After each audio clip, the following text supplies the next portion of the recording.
therapist. This shit is not working, I'm truly on the brink.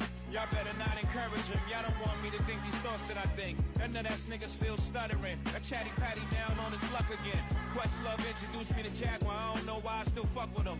You was wondering why I ain't do the freestyle rehearsal. That lady back on the stuff. She sound like she in love with him. A king can't even pick their kids up. That's enough of them. A rapper can't be my op. I got MAGA Republicans. The shots came from the very top of the government. Good luck with them. I'm governed by God.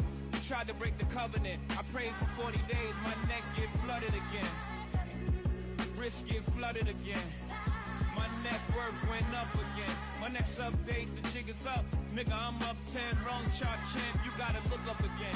Niggas look up the hole, I never looked up to them. You crackers got your publishing gangster, go talk tough to them. Don't talk success to me. You niggas is workers, perpetuities. That's how your contracts is worded. Don't make me go, fuck man. The roots remember, even when the trees pretend. Not too much of my name. Don't forget who I am. Hattie loves the Shawnees, S-H-A-W-N. Fond of the dog, but she put the S at the end. You don't know the show ain't even begin. I said you don't know the show ain't even begin.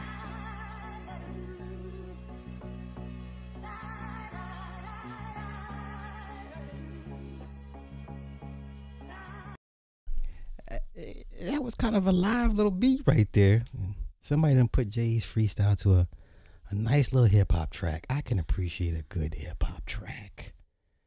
What's happening, everybody? Happy Wednesday. Upper 90s. Tomorrow's the first day of softball practice. Wait. Let me turn it on. I hate to say Knicks fans are cursed, but I think Knicks fans are cursed. I hate to say I think the Knicks are cursed, man. I think Knicks basketball is cursed. I don't want to be the bearer of bad news, but y'all's getting a little too hype in the streets, beating up people and shit. I'm just saying. Let me turn this game on, see what's going on. What's happening? What's happening, everybody? Everybody good? Yeah. So let's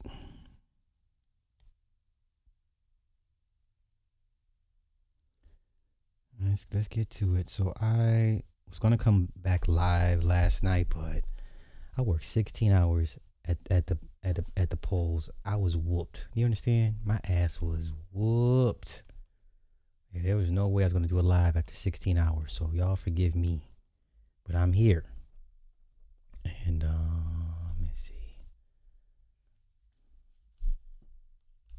NBA Finals.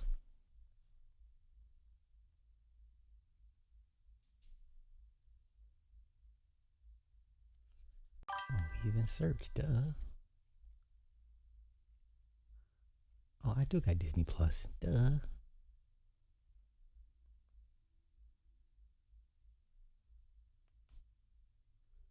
Let's go to Disney Plus. Boo, boo, boo, boo, boo. All of these streaming apps, it's ridiculous. I might as well just go back to regular cable. Just give me the old package with the HBO and the Cinemax and maybe a Showtime, and I'm good to go. The good old days. Oh, you gonna make me sign in? Come on, man. I don't even know what the login. You know what? Fuck it. I'm over it. Okay. Yeah. I got the Hulu whole shebang bang. You know, that's all like one package. The Hulu ESPN shebang. You can go in through Disney Plus. But on this TV, I hardly ever use this TV, and if you don't use it for so long, everything resets. So,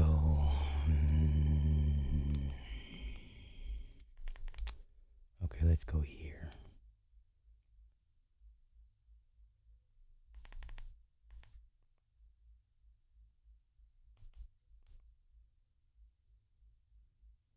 I'll just watch on my damn phone. You know what? Fuck it.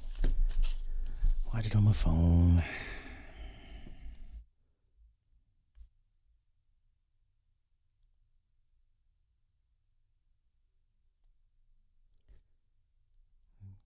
Disney Plus.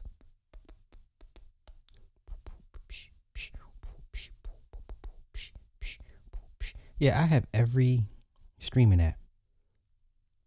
Let me see. Well, I have everything. And it's a waste of money for me. Let's see, what all do I have? View all. I have Netflix, YouTube, Disney Plus, Prime, Hulu, Apple TV, Peacock, Tubi, Pluto, Fandango, ESPN, Zumo, HBO Max, Paramount Plus, Discovery Plus, YouTube TV, Sling, Fubo. I have every fucking app. Oh, look, I got Pluto TV, VIX, PBS Kids, Plex, Fossum Network, Zonefly, Afroland TV, Free TV, Corn TV, Shamaru, Happy Kids, British TV, BBC, Filmrise Mysteries, Filmrise True Crime, Filmrise Western. What is this? Filmrise Kids, Fossum Action, Fossum Sci-Fi, Fossum Black Cinema, Fossum Thriller, Fossum Horror, Fossum Family, Fossum L. Gibbets, Fossum Drama, Twinivision, Kids TV. I'm wasting money. CNN, Fox One, Fox Local, RCN, Reels, Apex, InTouch, MGM, Luna, CW, Ms. Now, MS Now, Big 10 Plus, High Dive, Picardia Nacional, Univision, Fun Roads, Attitude Plus, Stars, Music Choice, Newsmax, A&E, History, Lifetime. Who is this? Jordan and Salish Matter, Crunchyroll, Sports Network, PBS, Mubi, Lulu Kids, Free TV, European League Football, VIX. Like, what are we talking about, man? I don't watch this. Hallmark, AMC, Fandango, At Home, BET Plus, Stars, MGM, CW, okay, Great Courses Living, LO Concerts, Royalty TV, BritBox. She watched the fuck out of that British crap. Lifetime, A&E, Curiosity. What is this? Sirius XM, Megahertz Choice, Dove Channel, Telemundo, Bravo, NBC, Haida. What are we talking? This is insanity. Insanity. Who? Anywho, let me stop.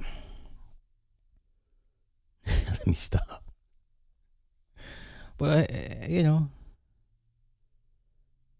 okay, shout out to everybody. All right, let's get to it, man.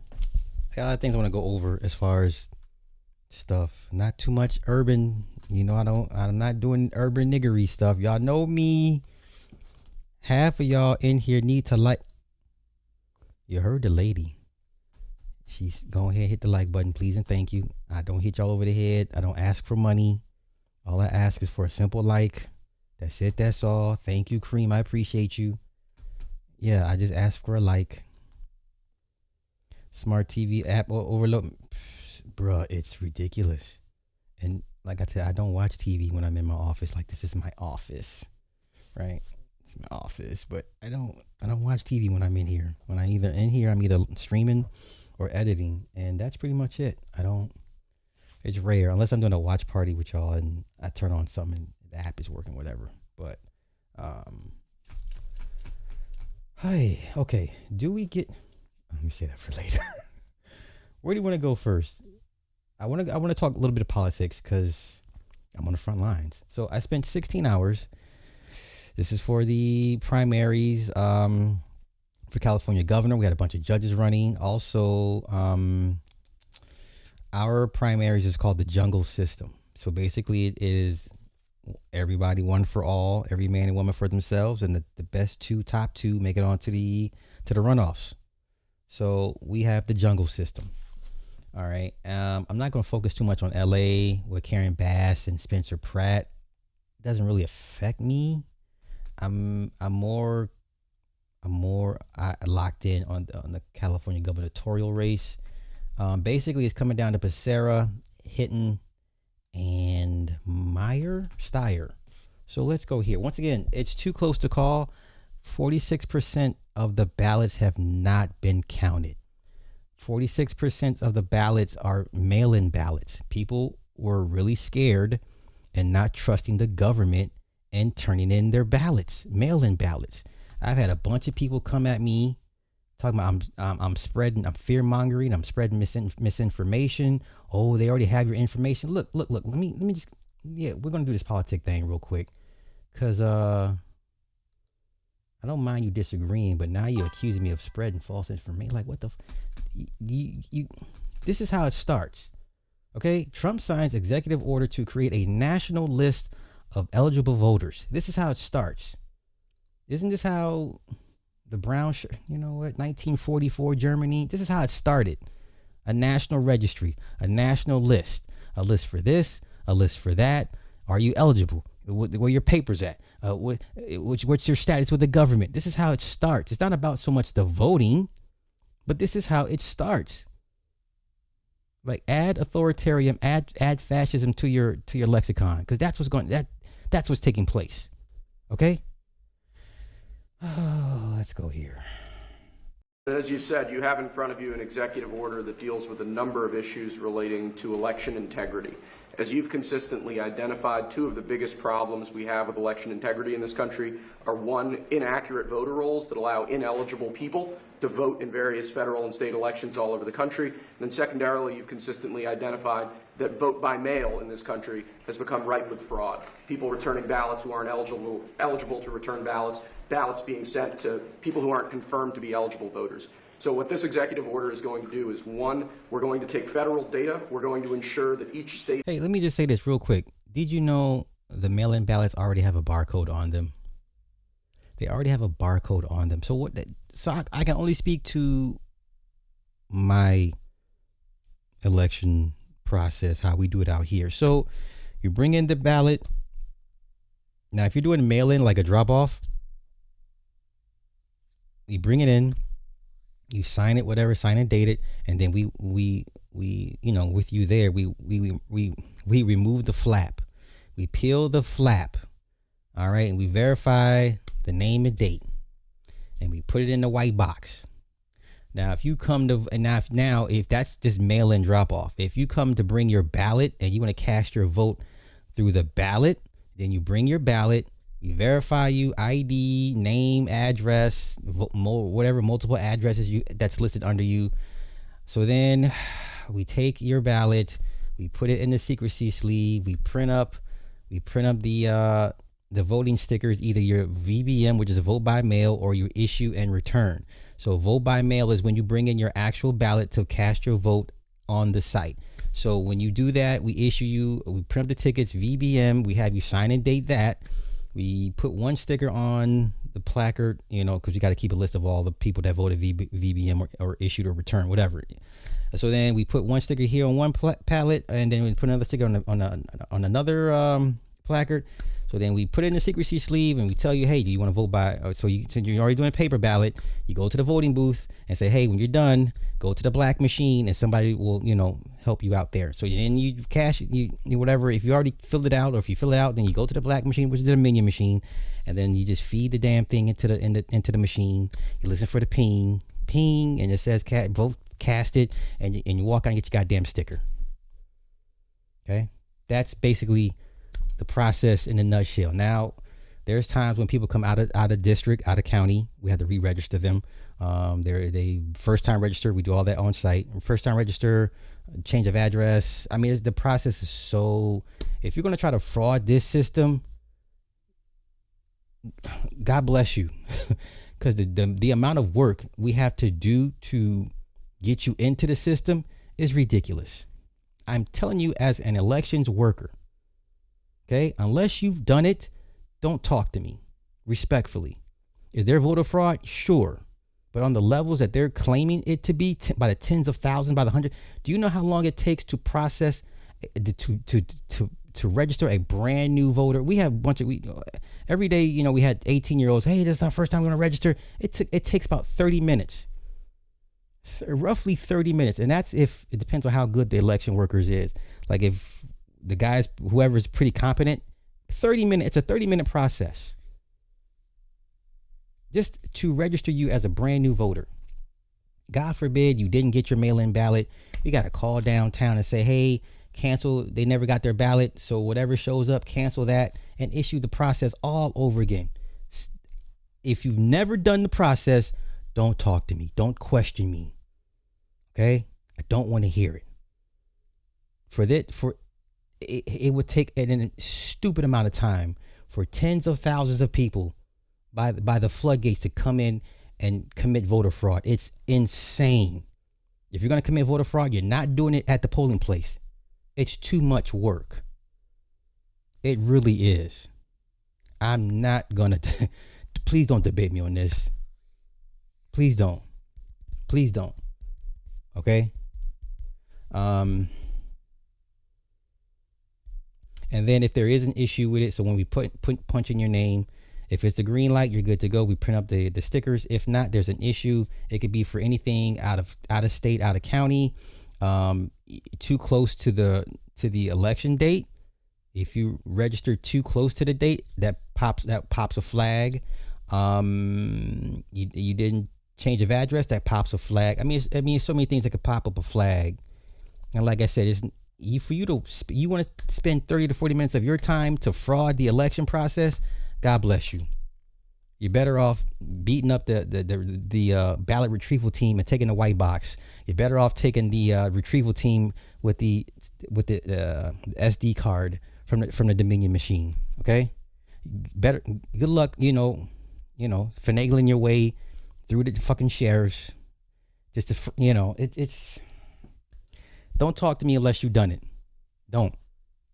I will not hear it. Let's continue. It's election officials. Once again, it starts off as a list for this, a list for that. Okay?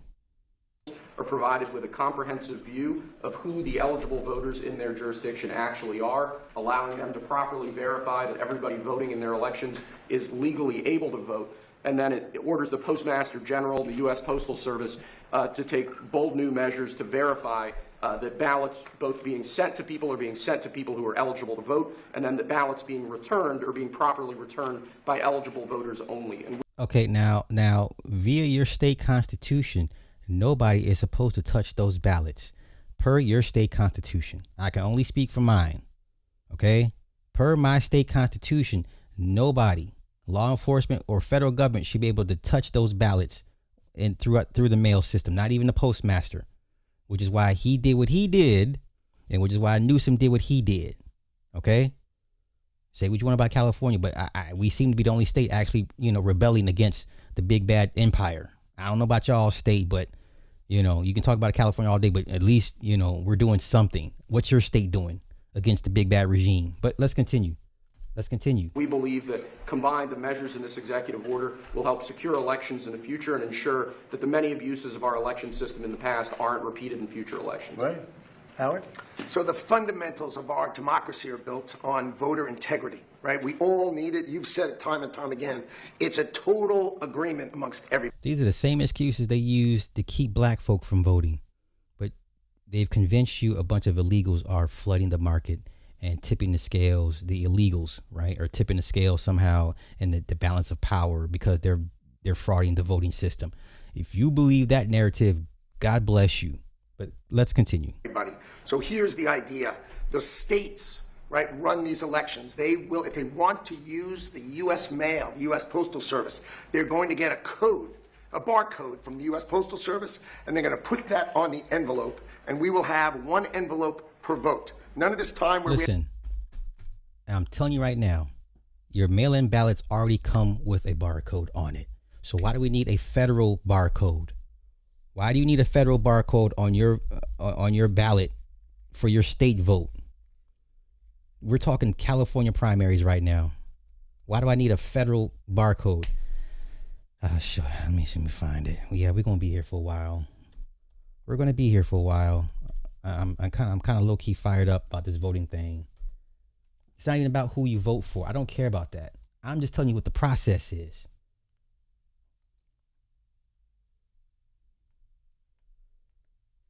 You see that? So when we get so let's say you come in. So let's say you come in and say, "Hey, I messed up my ballot. I need a new ballot because I marked the wrong person." Cool. You know what we got to do? We got to scratch all this out. And we scratch it out on the top and we scratch it out on the bottom. There's a barcode on the top, barcode on the bottom. And then we got to write spoiled. SPOILED. We got to write spoiled, sign, and date of the election worker that's spoiling the contract. Then we put it in the bag. Okay? And then we print you up a brand new ballot. Okay, when I tell you we count everything, we count every fucking thing. We count the paper used. We count the paper that wasn't used. We count spoiled ballots. We count test ballots. We count nothing gets thrown away. Do you understand me? Everything gets counted. Everything. Okay, we cannot leave until our shit matches up. You understand? Downtown is checking at the same time as votes are being brought in to be counted at that literally in real time. If there's an issue, they'll call our voting system. Hey, such and such, just vote. Is it VBM or is it issued or what happened? Where's the sticker at who signed it? Like, it's that intense. Fuck out of here. Now, why do I need a federal barcode when I literally have a barcode right here on my state ballot? Girl, hey, listen. You know why he's in second place? Because he's pulling on the heart because he lost a house in a fire. And that's speaking to a lot of people down there. He lost a house in a fire. That's what his platform is. Hey, I lost a house in a fire. I'm in this with y'all. I can understand. I can relate. And people are like, fuck yeah. Yeah, bro. I lost a house in a fire too. So I'm not surprised he's doing as well as he is. He's in the trenches. He's in the trenches. But here's your barcode. Now, once again, why do I need a federal barcode?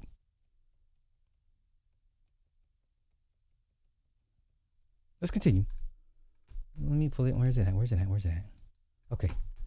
We have no idea. There's no observers to mail. There's no envelopes. There's no certainty. That's all going to go away. And what the president is doing today is he's going to make sure that mail-in ballots are safe, secure, and accurate, and will have a clear distinction. If you voted by mail, you will have it on the envelope. Obviously not on the ballot, but on the envelope. So we will know 1 million mail-in ballots.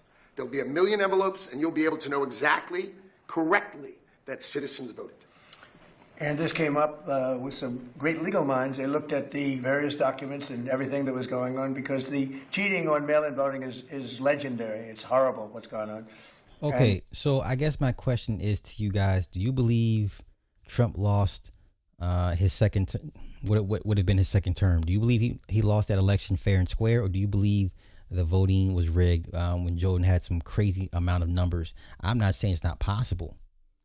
I'm not saying that at all. What I'm saying is the numbers they report, the number of fraud, it's no, I can't see it, because I'm telling you what the process is just for a regular voter.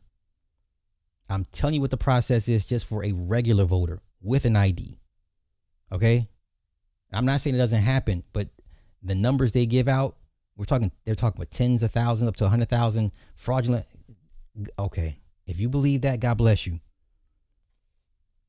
That's what I thought, because how he ran the pandemic. Okay, so a majority of you guys believe he lost fair and square because of what he didn't do during the pandemic. Okay, fair enough. Okay. And it's very clearly covered, very, very clearly. So I think this will help a lot with elections. We'd like to have voter ID. We'd like to have proof of citizenship, and that'll be another subject for another time. We're working on that. You would think it would be easy. It's a 98% issue for Republicans. It's 86%. The thing just came out, a poll, and it's 86% with Republicans and Democrats, not leaders, because the leaders of the Democrats cheat. And the only people that don't want to do voter ID are people that cheat. There's no other reason for it. Proof of citizenship, they want to be able to cheat. There's no reason. They have all sorts of reasons, excuses, but it's all nonsense. They want to cheat. But the Democrats themselves are very high. It's a very positive, very, very good thing. The Democrat voters, the Democrat leaders, guys like Schumer, who are corrupt, they want to use it for cheating because their policy is so bad. Think of their policy: open borders for everybody, where people pour into our country from countries all over the world. Think of that. You look at just take any issue, take anything, everything they have is so crazy. I'm gonna leave it here. But the fact that they don't want to sign voter ID is another issue. It's a big issue. The fact that they don't have proof of citizenship, that they want transgender for everybody, that they want men in women's sports. So the only way, they assume, the only way... we're conflating, but this is not an LGBT issue. This is not a trans issue. Just stick to the topic. Okay, once again, give me Give me the reasoning why we need a federal national registry for. I thought you Republicans were for limited government. How are you a Republican and you're okay with a nationalized federal registry for voting? I thought you guys wanted limited government. Isn't that like the cornerstone of being a Republican? Limited government. This is not limited government. Once again, the voting issue is not the issue. Once you start creating lists for this, you're going to create a list for that, a list for this, a list for that. And next thing you know, are you in compliance? Are you in compliance to be on this list? Okay. Matter of fact, let's check in. Let's see where we're at with once again, a lot of people waited to the very last minute to cast their mail-in ballots because they were terrified of it being messed with, rightfully so. Their fears were justified. Okay. Let me see.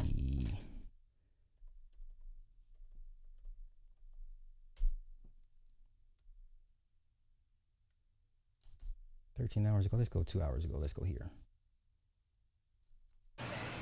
Tonight, with votes still being counted in the highly watched race for LA mayor, former reality TV star Spencer Pratt predicting he'll advance to November's election. The guy wanted 5 more months of me exposing all the failures of our mayor, so it's going to be a fun ride. I hope she's ready. Pratt currently in second place, while NBC News projecting incumbent Democratic Mayor Karen Bass has already advanced. I don't care where you're from, when you got here, or why you're here. You are an Angelino, and we are. Hey, if you're from LA and y'all let this woman win again, you're an idiot. Sorry, respectfully. If you're in LA and you let this woman win again after she done took her trip to Ghana and said, "To hell with y'all, fight the fires on your own. Use a garden hose to fight these fires," right? Purposely made cuts to the firefighting, the wildland firefighting budget, staff. If you let this woman become mayor again, that's y'all's fault. That's y'all's fault. Are gonna fight for you. Celebrating with this post on social media, although it's the first time in 20 years a sitting LA mayor could not get a majority of the vote and was forced into a runoff. We can do debates every Friday if she would like, because this actually became my most favorite thing to do. It's the latest twist for Pratt, a Republican who decided to run after losing his home in the Palisades fire last year and tapped into voter anger over crime and homelessness. And that's why that's why this race is so close. I would not be surprised if he wins this damn thing. I would not be surprised if he wins this damn thing.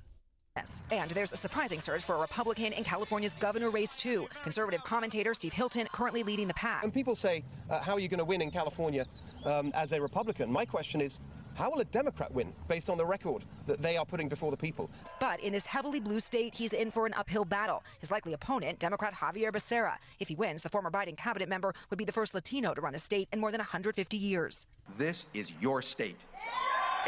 Yeah, I think he wins the whole thing.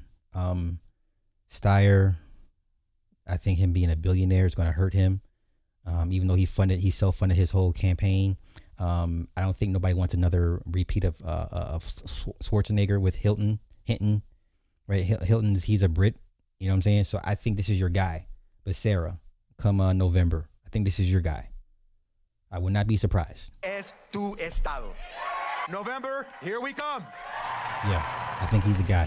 And Tom, we're inside the LA County Ballot Processing Center right now. You can still see all of these workers still processing the thousands of ballots that are still coming in. The vote by mail system here in California means that in tight races, it can sometimes take several days until a winner is announced. Tom? We thank you for watching. Okay.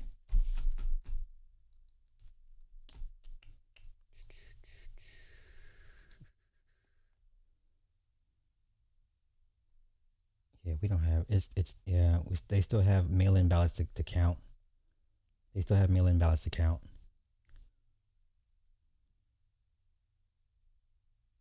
Still have mail-in ballots to count.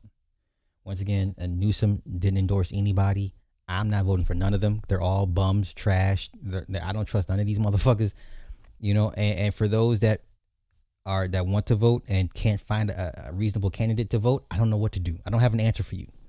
I'm not voting for none of these bums. None of them. Porter, the crazy white lady, she's crazy. She's batshit crazy. They're all trash. Everybody running for governor is super trash. There's a motherfucker that changed his name to Obama. You understand? There's a person on the ballot for governor that changed his name to Barack Obama. Okay? I I refuse.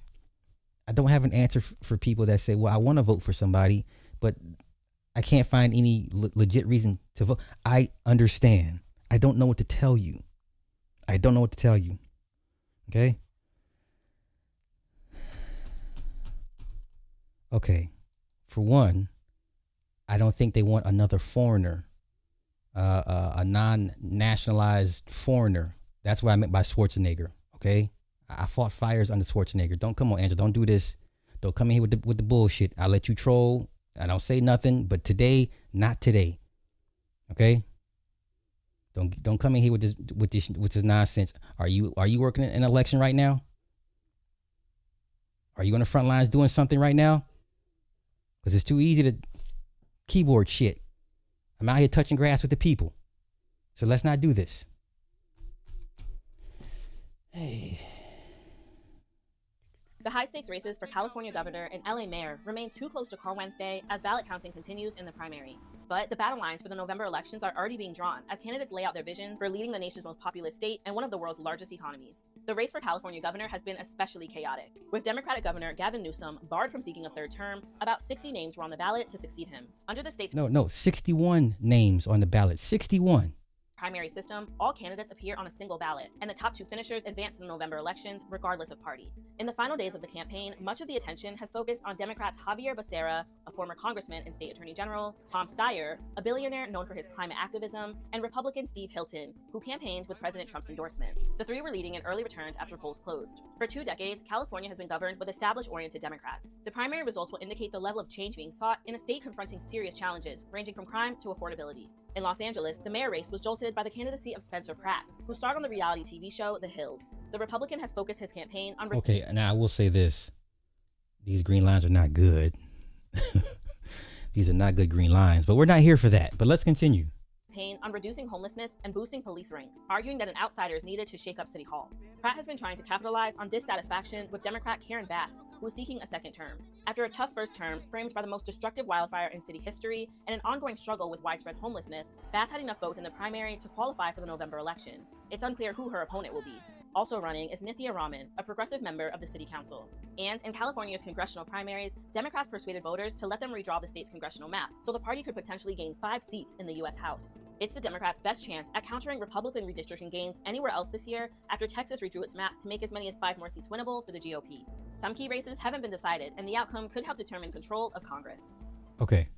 Once again, I can't tell you who to vote for governor of California. They're all trash to me.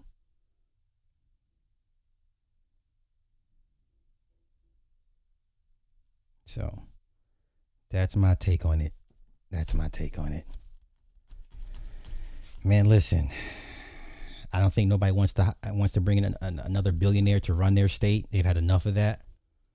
I think the myth that, businessmen can run a state is starting to, that myth is starting to kind of fracture up a little bit.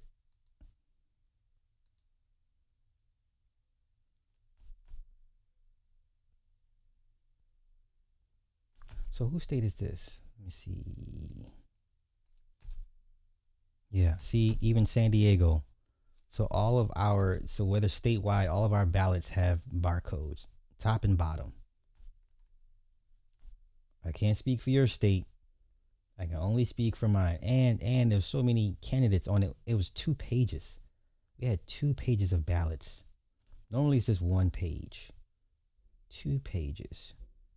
And then, where's it at?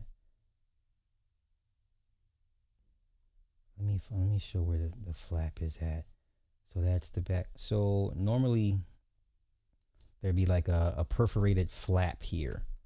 See, normally there's like in our district, there's a perforated flap that you would have to peel, and their name and date would show up, and then you would verify the name.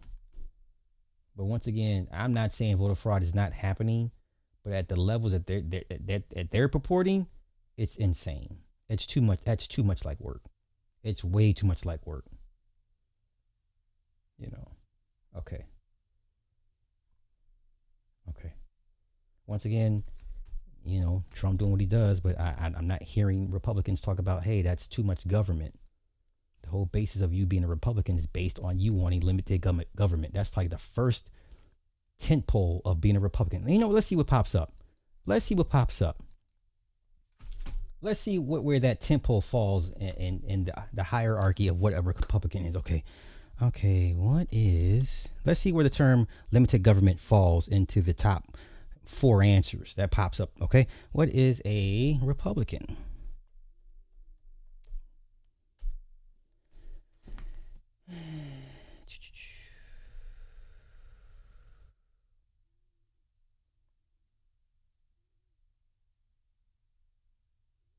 Okay, lowercase. I don't care about the lowercase.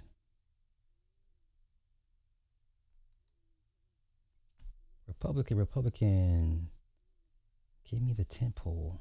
I don't want this. That's not what I want.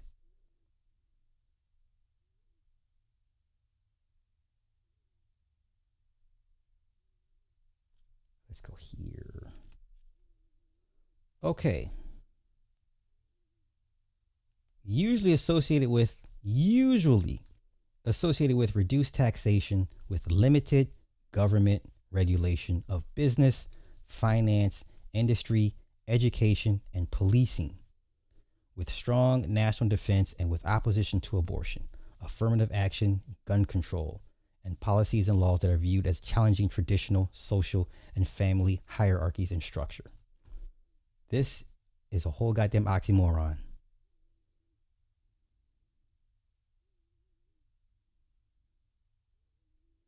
So you wanted limited opposition to affirmative action. So what happened with the DEI protocols? You want limited gun control. I can't tell, especially with Virginia. Okay. Gotcha. But once again, the major tentpole is reduced taxes with limited government. Okay. Okay, who's talking trash in the chat? Okay, nobody talk crazy to Roz. Roz is good peoples. Nobody talk crazy to Roz. Roz is good people. If you're gonna have discourse in the chat, keep it respectful. I don't want my peoples fighting in the chat. There's no need to. There's no need. Fight with the trolls that come in. I know it's a touchy subject. It's a hot button issue. I get it. But please be respectful. Let's go here. Fed chair. Fed chair's first hire. So Kevin Warsh. His first hirings are, let's see, 2 men, Paul Winfrey and Daniel Heil. Winfrey's contribution to Project 2025 policy book set out potential reforms that go beyond Warsh's calls for regime change. So one of his guys that he hires at the Fed helped write Project 2025. Okay. Gotcha. Daniel Heil, a fellow at Stanford's Hoover Institution think tank, where Warsh held a position before joining the Fed. The two are working as temporary contractors to support Warsh in his policy analysis and planning on special projects in the areas in which they have worked with him over time. Okay. Warsh, in seeking the job, pledged regime change at the Fed, telling an interviewer in 2025 that doing so would require breaking some heads at the central bank. Let's see. Heil. Okay, Winfrey worked on the Domestic Policy Council in the first Trump administration and more recently founded the Economic Policy Innovation Center, a pro-Trump think tank. His chapter in Project 2025 canvassed a range of conservative ideas to reform the Fed, some of which go beyond what Warsh has discussed. Among the ideas considered were to end the Fed's so-called dual mandate, its directive from Congress to set interest rates with respect to maximizing employment and stabilizing prices. The Fed should instead focus on protecting the dollar and restraining inflation. Could be something, could be nothing. Okay. All right. Is that it for my politics? I think I'm good, y'all. I think it's out of my system. Let me see. Any politics? No, yes, no. Okay, I think we're. Oh no, one more, two more. Okay, Vivek. Once again, punching down on black people. What did black people do to you? That came out of my dialogue with her was that actually one of the points that came out of my dialogue with her was that actually a black baby is probably safer in the interstate of Chicago, than in the womb of his own black mother. Okay, now you know who used to say that? Who used to say this? Who said it first? Who said this nonsense first? Who said this rhetoric first? I'll give you time in the chat to answer because I know there's a delay. Who said this rhetoric first? Many years ago. Many years ago. Who said it first? Pop quiz.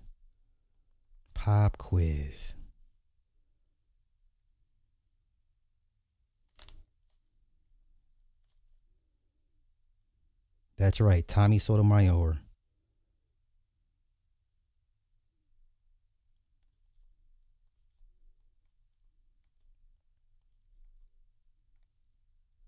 Tommy Sotomayor said it first. Okay, let's continue. And I think that that's actually a problem, and it's directly the product of what Margaret Sanger envisioned. One of the points that came out of my... Okay.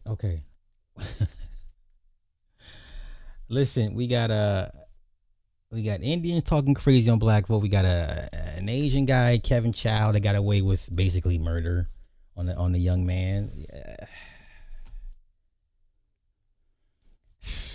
What's the obsession with black folks? Rent free, you hear me? Yeah, man, listen, I don't take Indians and Asians in general serious. Nobody should. Okay?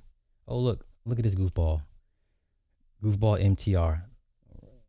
What are the odds of me seeing him in this comment?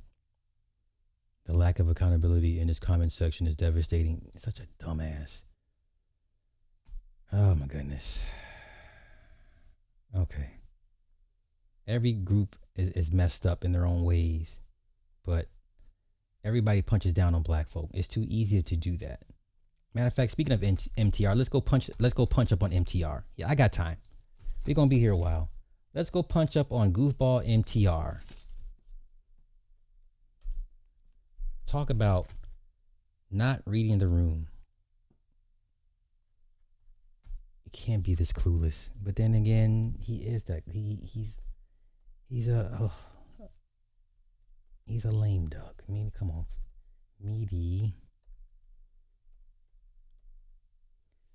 Let's go punch up on MTR, y'all. Look at this fucking goofball.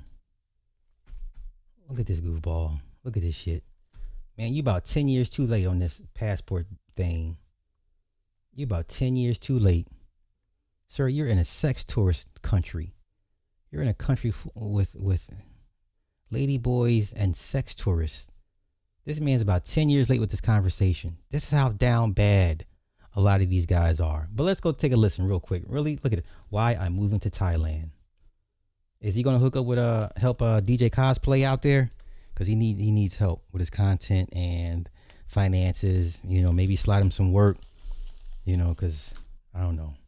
Let's go here. I got time. Yeah, I got time. There is more of good old Thailand. But I decided to just put on the camera real quick because I wanted to have a quick conversation.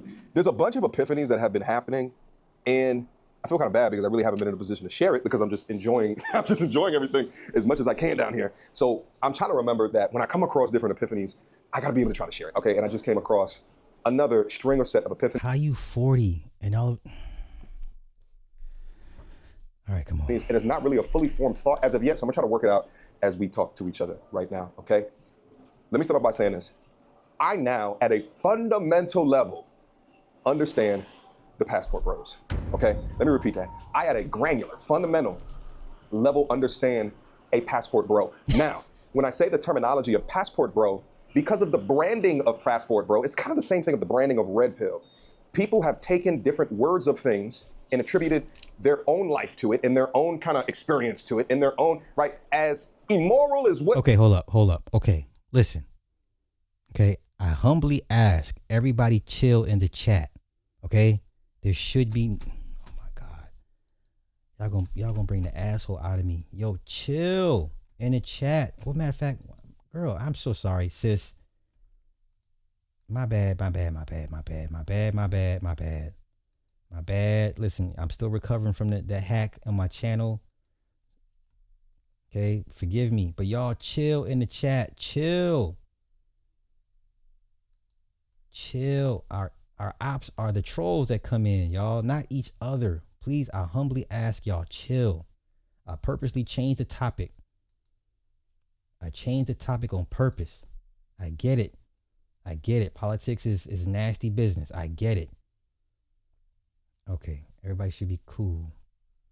All right, we good. Okay, let's get back to this nonsense. Let's get back to punching up on goofballs like MTR. This nigga is 40 years old talking about he had an epiphany that passport bros is the way. Why would you even use the term passport bros? It's toxic. It's like an endorsement from Trump. Like, why would you do this? Y'all got your homeboy Floyd locked up in one of the worst jails ever in the world. They do, or as wrong as what they are, they can utilize these terminology. They can utilize these different terminologies in order to communicate a brand identity that, as a listener, you might gravitate to, but they really don't understand it or really give a F about it, or maybe are grifting in that direction. Nevertheless, I understand on a fundamental level the story of a passport bro. Now, some people hear that word and they think S-tourist, and that's not what I'm talking about at all whatsoever. But that's exactly what it means, dummy. Okay. What's behind that? Because that's the sensational part. That's the part that they'll try to shame you in. Oh, use a passport, bro. Like, ew, like you. Oh, that's what you do. Oh, disgusting. All they do is it. It's already 8. Oh, dude, I saw it at 7 in the desert. Oh, shit. Okay, so I was taking a wager with one of my coworkers. He's an auditor for the state, and he was like, it's going to hit 10-15. He thinks 10 to 15 by the summer, or by the end of summer, fall, going into fall. That's all he does is he tracks stocks and stuff like that, but he does auditing for the state, and he's like, no, it's going to be 10 to 15 a gallon this year. So I hope he's wrong, but man, if it's already 8 in the desert, shit. And we've already run out. Whatever reserves we had, we're tapped out. We just ran out, I don't know, a couple weeks ago. So we have no more reserves left. I'm not even going to go there. When I say we, I mean the state. I'm going to talk about that. I'm talking about the difference of life when you go somewhere else. The difference of life when you go outside of what is your normal. And I always talk about this on the channel in a sense of growth within yourself. You can never be the person that you were destined to be if you stay locked into the same block society. He had to go to Thailand, y'all. Come on, man. Of all places, Thailand. Not Africa, not Mama Africa, not Latin America, South America, not even Canada. Nigga, you ran to Asia. Okay, gotcha. Okay. Hood, city, all right, province. All right. Okay. You can't, because there's no way that you can gain the different experiences that will help you understand the reason that this world turns, right? Or help you understand the reason that you've been placed on to this planet, or even your purpose, or the expectation of your purpose, or how to get fulfillment out of it. You have to see life in the world from varied perspectives, okay? Now, the new one that I have to add up on there, maybe I've said it before in the past, is international travel. You have to get outside and see this. It's different. The branding and the marketing of the United States of America, shit, most of these places in the West, it's bullshit. I'm telling you this flat out, right? I'm 4 weeks into this trip. The honeymoon phase has subsided. And in fact, I think that's why I'm able to do a little bit more content, because I'm now like in the introspection phase. I'm now in the consideration phase. I'm now in, I'm really trying to extract and extrapolate the lessons that I'm learning out here, and I'll try to disseminate to you guys as much as possible. And I know that the term of passport bro, again, has bad branding. So let it be a channel of my size in a way that I can articulate this be sort of the gold standard. And I say sort of because, again, I'm not fully formed in this. Okay, we cannot tap into the National Reserve because we have CARB emission standards. We require a special blend of gasoline.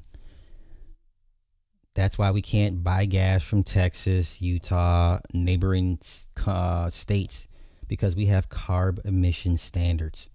Gas that comes to California is a special blend to fight air pollution. So we are assed out. We are literally assed out. Start as of yet, but let me say this. From a dating perspective, right? The issues in the States for men, there's a lot of different issues. But one of the biggest issues is that there's a genotype that will get the most amount of success. He said genotype. I think he meant phenotype, but okay. In the dating game, okay? Oftentimes on the channel, you might describe it as the sixes, 6 foot tall, 6-pack abs, 6-inch, hello, all right? There's like a genotype, okay? 6 figures a year, there's a genotype. Also within that, and this is probably a little bit more specific to Black culture, they want corporate Tupac, all right? They want loud and strong, yet quiet and reserved at the same goddamn time. They want at a moment's notice that you gotta defend their armor, you gotta be the rough, tough, bad guy, all right? All right, at a moment's notice, you got to be the Super Saiyan dick slinger. All right, you got to put that thing up on the table. You know, which, you know, from my experience, it's not too bad of expectations. But listen, don't be like MTR. I have no words, honestly. That corporate Tupac shit, it blows my fucking mind. But as a man who is charismatic, you understand that there's a certain game that you have to play. In respect, like, how many of the dudes that are successful in the dating game but like low key are addicted to video games? Right. Sir, if you had so much charisma, you would not be 40 years old in Thailand talking about you had an epiphany to become a passport bro. That's not charisma. Okay. That's break glass in case of emergency. Okay. That is bottom of the barrel mentality thinking. Okay. But they don't let that component of their realness or their personality come out. Right. How many dudes that you know what I'm saying, will have like odd little, like they like anime or something like that. Right. Like things that are not considered normalized within like what is considered cool. They'll call you a goofy, a lame, corny, like all of these different things that, you know, it's a very narrow-minded pathway this that's has just to be a formed in midlife bullshit. crisis, bro. And it's not an indictment wholly on the mindset of the modern woman, because a lot of men self-select into that mindset as well. But I think like a lot of the men are just seeing what works with the women, and they utilize that as data, and they incorporate components of that into their game. When you're over in a place that doesn't have these different norms or like these established like normal things and expectations, when you're in a place where it's completely different and you're not held to the standards or the comparisons of those around you, and also there's not like this underlying money conversation, okay? On the channel, I'll let you guys know this. I probably said this in a live stream or two before, but when I do content and I find a topic that is about dating, relationships, all right, man, woman, whatever, but then also it is a money topic, right? Like, you know, going off the Cheesecake Factory and she don't want to bang with the Cheesecake Factory. It's too beneath her, okay? You know, she's going out with her homegirls, invites her guy that she's dating, and she expects the guy to pay for the table. Those topics get some of the highest views. And I understand why. Because this money thing in a capitalistic society, it's so... I agree. That's why the red pill is so important to them. They want to find a cheat code to basically get the woman to like them. And there's no such thing as a cheat code. And a couple more minutes and we out of here. Important, right? And especially with women within this biological underpinning of hypergamy, right? They're looking to date up, and they more than likely want a man that's already finished the race as opposed to running the race with you. Ladies, I don't get mad at that. And in fact, as a producer throughout my life, I understand that and I take advantage of it. Yeah, you're in a third world country. Okay. All right. I just wanted to change it up, the content up a little bit. We had to punch up. Yeah. One fish, two fish. Red fish, blue fish. Yo, he's about 10 years late with this. Yeah, he's about 10 years late with the. Why? If you're still using that term, that moniker PPP, you're an idiot, man. That's toxic. It's toxic. Like, they put you in a box. Okay, let's get on to something else. Jeezy Pete's, man. Insane. Okay, how about this? I got some for y'all. Okay, well, some of y'all will like this. I'm just here for shits and giggles. Okay. Wait. Hear me out. Hear me out. You ready? Okay. Hear me out. Hear me out. Listen, there's women all over the place, okay, that would love to sit down and have a conversation with you. Tea, drinks, dinner, coffee, biscuit, beignet, right?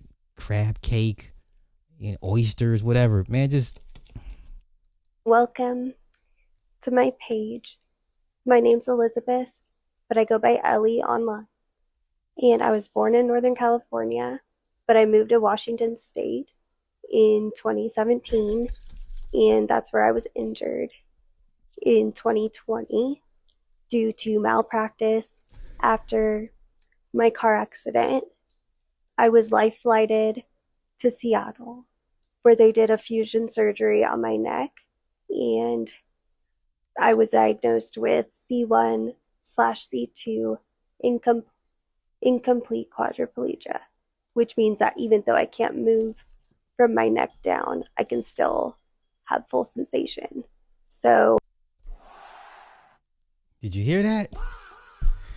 Did you hear that? Always, there's always. This woman just said, I mean, God bless her. Unfortunately, she was in a car accident. She can't move, but she can feel. Nigga, I'm going. I don't know about y'all. I'm sorry. I would. Listen, I wouldn't. I'm telling you right now, I wouldn't have no shame. I'd be walking, and she'd be pushing her electric motorized wheelchair right next to me with her neck. We're going to have a good old time. You understand? We're going to have a good time. Let's go. We're going to have a good time. thankfully, I was able to get a diaphragmatic pacemaker surgery, which allows me to breathe without ventilator assistance during the day. And I was able to get that done at Craig Hospital in 2021. Since then, I've also had a colostomy surgery. Damn. I have a GJ tube, which allows me to get nutrition because my stomach doesn't always digest food very well right now. And I have a lot of different platforms on the link in my bio if you want to check those out and get to know me more or support me if you can. And yeah, I kind of talk about my life with my disability. I am going on 31 years old and 6 years into my injury. So it's definitely been a lot of ups and downs. But yeah, if you want to follow along, that would be great. So see you over there and bye. Oh, no, we going. Let's check you out, sis. Come on. Listen, I will be walking right beside. I ain't no shame. No shame. You understand? I'm not a hater, okay? I'm not a hater. I'm not a hater. This is how I get into my van. Let's go.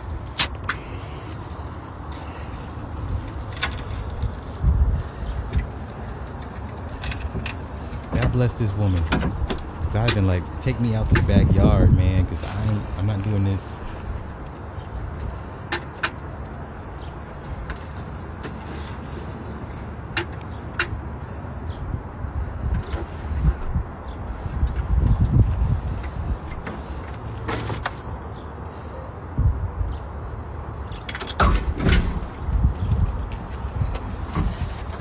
Exactly. That's it. Hey guys, this is how. No, sir. No, sir. Bless this woman's heart, man. Bless her heart. We can overlook the colostomy bag. You know what I'm saying? Just come on, man. We ain't going, y'all. We ain't going. For real. She got little legs crossed. Come on, man. We ain't. So we ain't going, huh? Nobody's going with me? Attractive person. Nobody's going with me, huh? So I'm just by myself on this one. Okay. So I'm just by myself. Okay. dislocated, literally. It's hurting me very badly. Oh, she got jokes. Oh, she got jokes. She got jokes. So nobody's going with me, huh? I'm by myself. Okay. Well, let's see. I'll talk more on my Patreon about how my injury happened and what happened afterwards when I was put into a facility because no one knew how to take care of me at home with the ventilator. Even after coming to live with my parents, I got sick with COVID, and instead of trying to help me get out of the hospital, my brothers suggested on a family call with me stuck in the hospital because my parents were also sick, that I should go into a nursing home indefinitely again. Sadly, this is the mindset of most privileged Americans who assume that they can put their old or disabled family members in instead of caring for them at home. This mindset is horrible. As much as people in nursing homes develop pressure sources which can be so hard to treat, they become deadly. I can't tell you how many times I was left in my own shit or had food just left in my room because there were 20 patients per CNA, not enough staff to feed me, so when I got out, I was skin and bones. Wow. God bless this woman, y'all. You when you make all. God bless this woman. But I'd have been like, take me out and put me out. Give me the old yeller treatment. I refuse. She better than me. She better than me because I refuse. Let's go here. If you're disabled and you voted for the current regime, you are absolutely nuts. Because this year's Medicaid renewal process is so much more complicated than any year that I've ever had to renew. So every year I send in bank statements to Medicaid because I can't have... She's got different colored eyes too. Oh, that's cool. Okay. More than $2,000 at any given time in my bank account. But I also go over with my case manager every minute of every day, because even though I'm ventilator dependent at night and I can barely breathe without the ventilator, that does not qualify me for 24-hour care. I have to prove minute by minute every single thing I need help with every single day. So I go over that with my case manager, and as we're going over it, he's like, well, we might need to appeal this. We might need to appeal that. But we'll appeal it. It'll be fine. So I'm like, okay, trusting you. And on top of that, they want documentation from my doctors proving I'm quadriplegic. So it's extra steps. Thankfully, I got a, Take me. Yeah, I couldn't. Well, I can't even think. I couldn't. This is how fucked up everything is. We already deal with so much stress, mentally, emotionally, from our disability. On top of that, you want me to stress out that maybe I won't get the care I need. And on top of that, everyone who takes care of me, yes, even my boyfriend, Hey. God bless him. God bless him. Everybody gets paid. So I'm trusting that I'll get approved for the same number of hours as last year, which is 24/7. And fun fact, when I lived with my parents, they were only giving us like 17 hours a day. So they were expecting my parents to pick up on all the extra hours for free. It's not okay. And especially for someone like me, I have a lot of needs. And the fact that our government makes it so freaking hard. Thankfully, I have a great case manager. But the fact that over the next year, I may have to, they're saying at a 6-month mark during the year, I may have to. Yeah, you're gonna do it all over again. Yeah. For sure. God bless her, man. God bless her. I can't. Take me out to the back, and okay, let me go ahead and get this nigga up out of here. You know what? Yeah, let's just get you up out of here for now. Oh shit! I thought you had a wrench, bro. My bad. What the hell? Yeah, they really messed my channel up, y'all. I'm sorry, my bad. They really messed my channel up. All good, all good, all good. All good. Okay. Okay, all good. Everybody's Frenched up. Hopefully. Okay. Let's go. Let's do a little racism. Yeah, let's do a little racism. Let's do a little racism. Yes. Okay, this is the racism segment. You ready? Okay, let's go here. Let's go here. This is the racism segment. Won't be too long. Won't be too long. Okay. Pay attention. Pay attention. Let's go. I can't play the music. Now see what they did.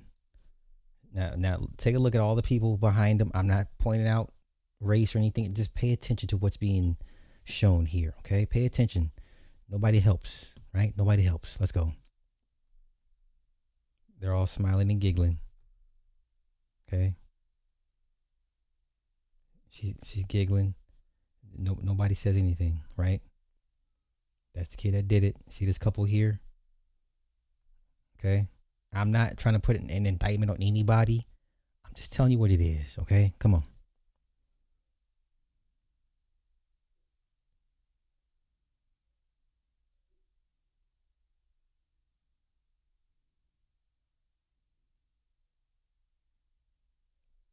Wow. Wow. Yeah, man, listen. I know. We the 13%. We're the smoke alarm percentage. I know where the smoke alarm is, right? I'm just pay attention. Pay attention. Now, clearly, the white boys, the young one, the one that puts it on it, he's in on it. It's a social experiment. But the people around him don't know this. Okay, it's a social experiment. But nobody. Okay, shout out to her. One person. She didn't even bring it up to him. Okay.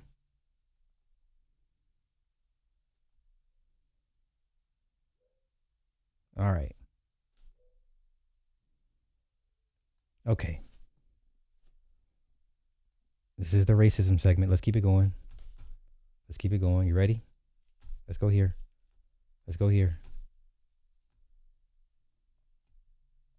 If it wasn't for this family, this boy really might have lost his life this day. If it wasn't for this family, this boy really might have lost his life this day. If you haven't seen this video, it made me absolutely livid.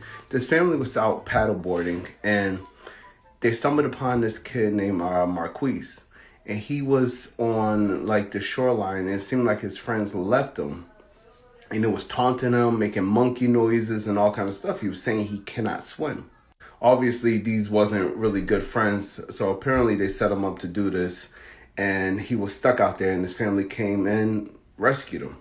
You can swim down, River, you fucking retard! I think I'll stay here. Bro!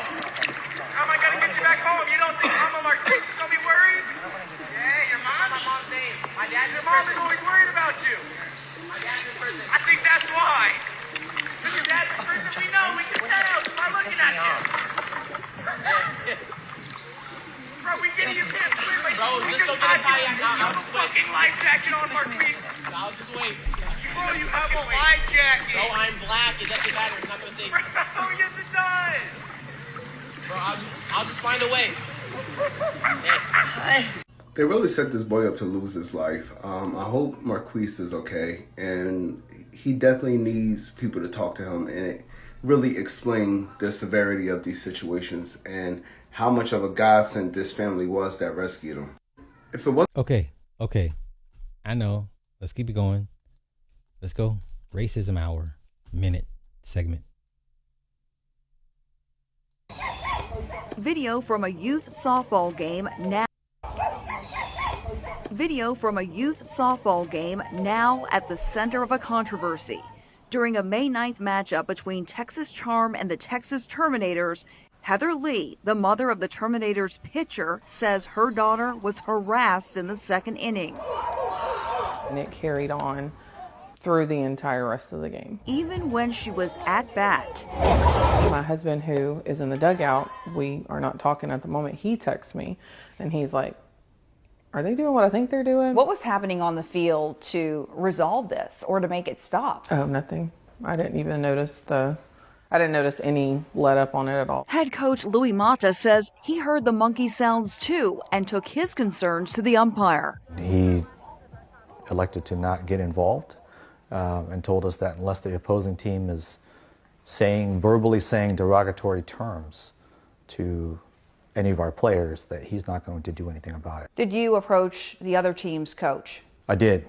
And what was that conversation? He denied the meaning behind the monkey noises. Heather says she could even hear it during post-game handshakes. After the game, Heather talked with her daughter. I just told her that it's very serious, that people do these things because not only does it start here, potentially, it could be something that leads to harming you, and you have to recognize it. I asked her, of course, how she felt, and like I said, she's very strong, and she said, Mom, I don't care what they have to say about me. Frustrated, Coach Mata says he called tournament officials, but says he got nowhere. You're still waiting to hear back from the USSA? Yes. We reached out to the USSSA. South Texas State Director Shannon Gonzalez responded in a statement saying, "We concluded our investigation and the team Texas Charm is banned from playing in USSSA tournaments." Well, that's good. But for the pitcher's family, the league's decision still falls short. Is that good enough for you?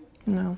Why not? She deserved an apology of some sort, or some kind of acknowledgement that this isn't the behavior that they tolerate. Okay. I honestly, I don't know what more you can do. Ban the kids? Ban the kids, find out who the parents are of the kids on the team, and ban the kids because of the parents' behavior. I guess that's the really only legit thing you could do. I mean, if you want to take it that far, if you're asking me, that's what I would, if I could snap my fingers, I would have the kids banned from competition. Because, due to the behavior of the parents. So that's just my take on it. Okay. Yeah, that's just my take on it. Okay. Let's keep it going. My camera is getting hot. Hold on. Right. Okay. Cool. Let's go here with the kiddos. Oh, no. You know what? No. Racism segment is not done yet. Let's go here. Observe and report. We're going to transition from the racism segment to observe and report, featuring, not black people's good buddy. Observe and report. You ready? Pay attention. We're just here to observe and report. That's it. That's all. Let's go.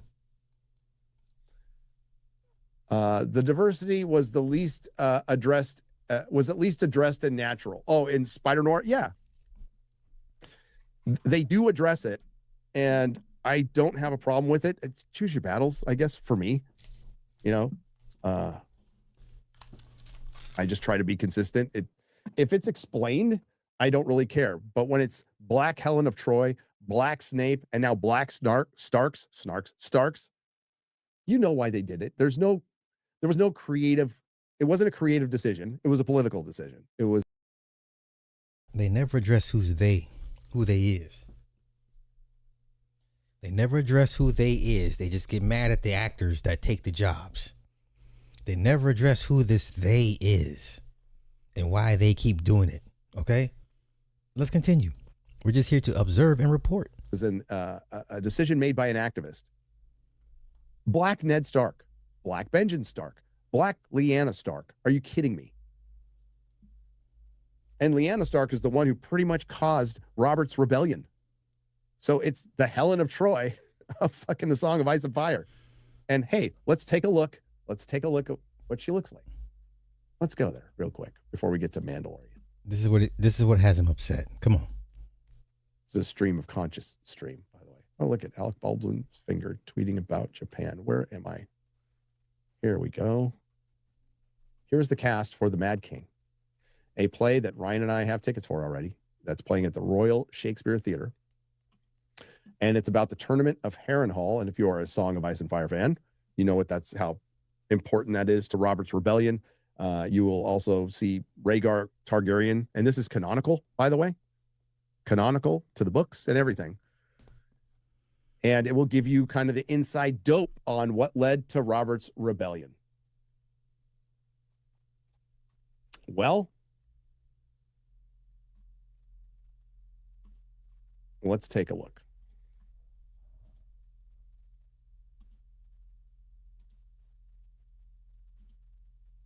Again, on the top left is Harmony Rose Bremer as Lyanna Stark and Noah Ritter as Rhaegar Targaryen. Well, they can give him a blonde wig, but This is what they mad at. Once again, they always point out it's they. Okay, who is they? Who is they that's making these decisions? Okay, to spite you guys, the casual fan or the hardcore and extremist fan. I'm not sure. I'm not sure who is they. Why don't you address who they are? she doesn't have long black or brown hair. Most, if not all, the Starks have either gray eyes, essentially. The one below her is Ned Stark. Next to him, Benjen Stark.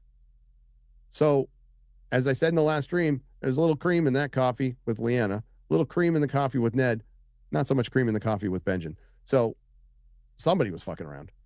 And then, just to get... See, and always pay attention to the comments. You know, you get the typical, we was Kings, we was Starks, we was everything and shit, right? What century we be in? Okay, we was Starks and shit. Yeah. But just pay attention. We're just here to observe and report. That's it. Get ultra nerdy on you. The one on the bottom left is Arthur Dane, the Sword of the Morning, a Dane who have Valyrian features. We know how much that counts, though, with House of the Dragon. But they're not Valyrian. Their family's older, probably from the Empire of the Dawn. Look at that. Nedquarius Stark. Nedquarius Stark. Okay. It was Winters and shit. Okay. And then the one next to him is Ashara Dane. Look at that. Starkonda forever. I know, man. Listen, you're not going to outro these people. You're not going to outro these people. You're just not. Who was another woman who complicated things because other people were hot for her, like Ned Stark. It's fucking ridiculous. It's ridiculous. Wait. Where's that? A black family fearing the coming cold and snow takes on a whole new meaning. Okay. So they turn the North into Africa in Game of Thrones world. Okay. That's what they mad about. Y'all, this is what they mad about. And they stay mad. The Mad King play. They stay mad.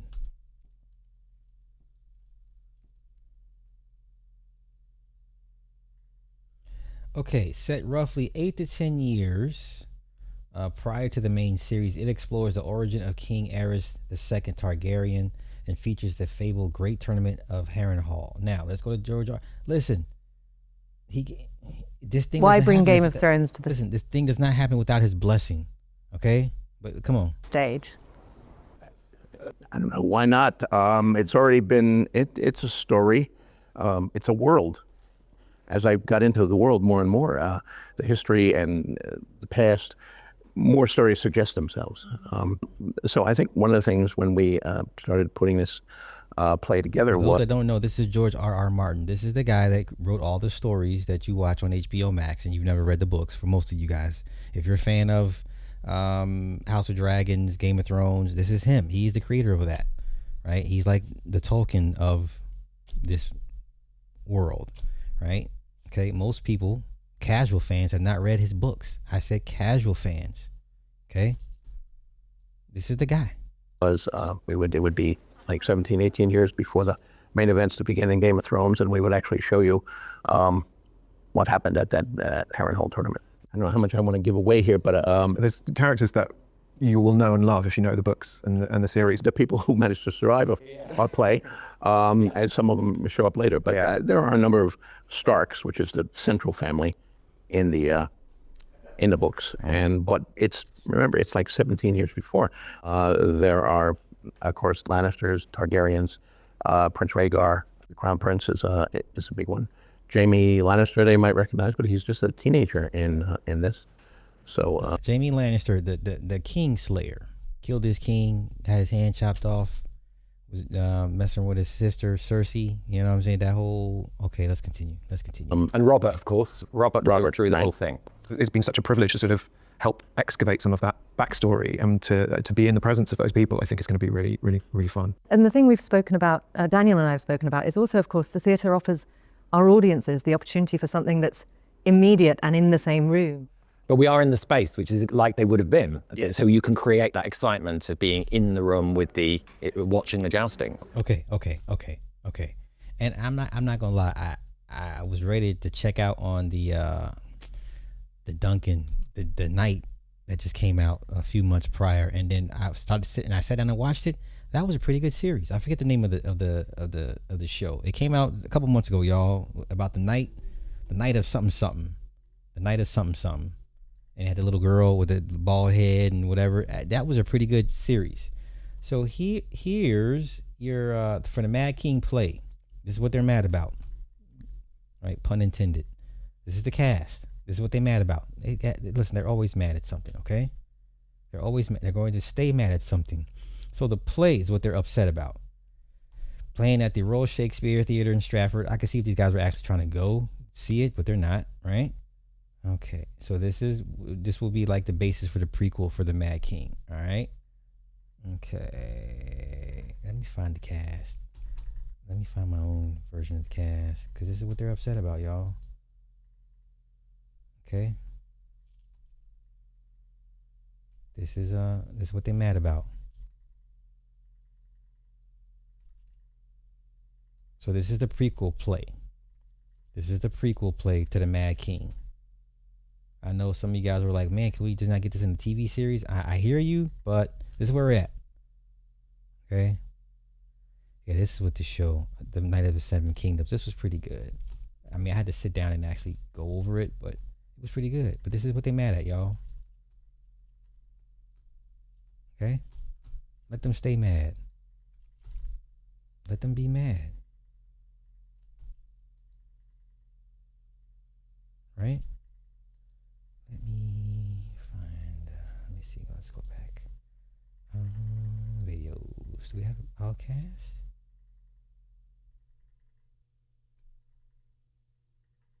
Let's go here.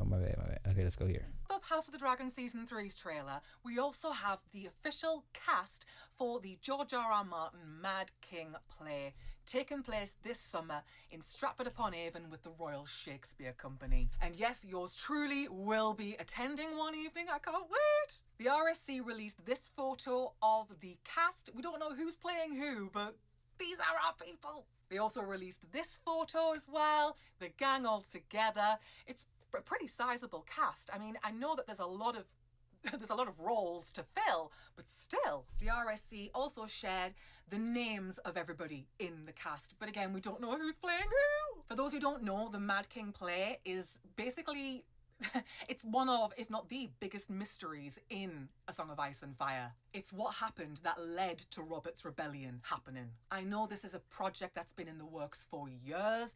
It means a hell of a lot to George R.R. Martin. This is his baby. And it just seems like the right fit. George R.R. big Martin, ass cast. this type of story, That is a big Shakespeare, ass cast. yes. I see it, I see the vision. I feel like we're in safe hands. So to the entire production, the cast, the crew, everybody involved in George R.R. Martin's The Mad King play, welcome to the A Song of Ice and Fire fandom. Yes, you are one of us now. Okay, I'm hyped for this. It looks like it's going to be good, but that's what they're mad about. Once again, we're here to merely observe and report. That's it. That's it. Observe and report, y'all. Let's see. Let me change something real quick. Okay, let me see. Nope.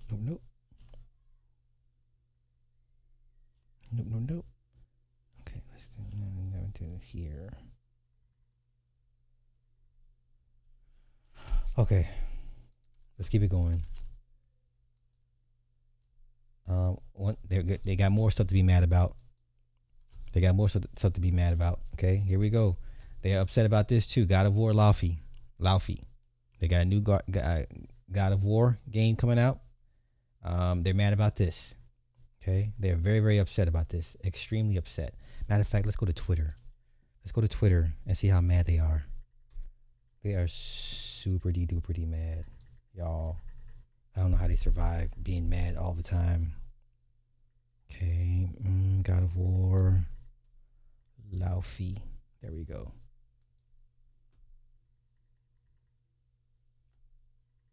Okay. So in God of okay.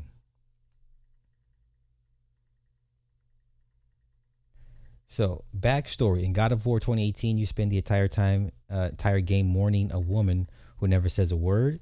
She's just a body you carry up a mountain. The next game makes her the hero. And in the old stories, she once fought Thor to a standstill. Her name is Faye. She dies in the opening, and everything after that is Kratos, the bald, furious young warrior you play as, and his young son Atreus carrying her ashes to the highest peak in the world. You never hear her speak. You only ever see her wrapped in cloth and burning on a funeral fire. When the game slowly reveals it is who she is to the giants, she was Laufey the Just, a warrior who led uprisings against Odin and his gods and shielded the weak from them, for even breaking their prisoners loose. She fought Thor once and neither of them won. He was drunk at the time, fine, but Thor is the hardest hitter the gods have, so holding him off at all says plenty. The famous axe that Kratos throws and magically calls back to his hand was hers first. The dwarf blacksmiths Brock and Sindri forged it for her, built to match Thor's hammer, and she handed it down to Kratos before she died. She also quietly set the whole story in motion. She could see the future, so she marked the trees around their home, arranged her own funeral, and aimed Kratos and Atreus straight at the journey that eventually topples Odin. The person steering all of it spent the entire time as a corpse. Sony revealed God of War Laufey at their June State of Play with 20 minutes of gameplay. Everyone figured a prequel since she's dead. Nope. Creative director Cory Barlog says it's a continuation of the timeline, starting the moment after that funeral. Instead of resting in peace, Faye wakes up somewhere called the Everywin, the afterlife of the gods. Dead gods from all kinds of myths claw over the last scraps of power there, and the plans she made to protect her family are already coming apart. The fighting is built around her, not her husband. Kratos is slow and heavy and hits like a truck. Faye is quick and airborne, leaping and juggling enemies in the air with a magic sword. She can hit an enemy hard enough to knock its soul clean out of its body, then start wailing on the soul itself. Deborah Ann Wall, Karen from Daredevil, plays her again, and the character is modeled on her face. Her first sidekick is a talking jelly cube named Frank, voiced by Jack Quaid. Now, if you've seen the memes of Jack Quaid in the box in the cube, that's why he plays the voice of Frank. So if you've seen those memes literally in the last 24 hours of Quaid in the box in a cube, that's what they're referring to. Okay? They're not happy. Okay? They're not happy. They're not happy. Look at this. Japanese games versus Western games. Japan, the West. Okay? They're not happy. Greta Thunberg of war. I'm telling you, this is intentional, and you will not convince me otherwise. So we got, look at this here. They're not happy. Okay? They're always mad at something. Let them stay mad. Y'all, let them stay mad. Okay? We drink their tears. Why would they do this? Oh my goodness. Okay? Let them be mad. Strange, they always make these actresses perfect. This is Deborah Wilson from Mad TV. Right? She makes a lot of money, voicing the game overs, and they use her face, rendering. Okay? Okay, this is what they're mad at. This is what they're upset about. Once again, they're always going to be upset about something. Always, always, always. All right? Always. Let me see. Let me go. Nope, nope, nope, nope.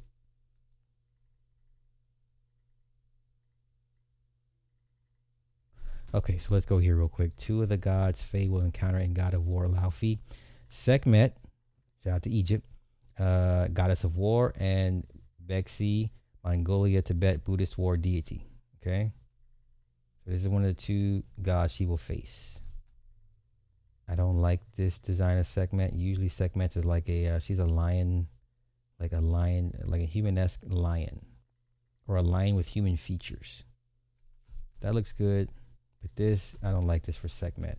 But they gave her locks though, which is cool. Okay. Let's go here. If you put these two games cinematic scenes together from God of War Ragnarok and God of War Laufey, you can see Kratos finds Faye in the afterlife since Thor momentarily kills him. But after a few seconds, Thor brings Kratos back to life by using the Mjolnir lightning. Kratos. Oh no. I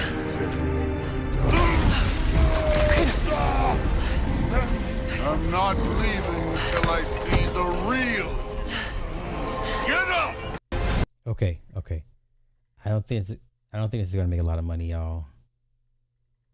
I don't think this is gonna make a lot of money. I don't think they're gonna sell a lot of copies off this.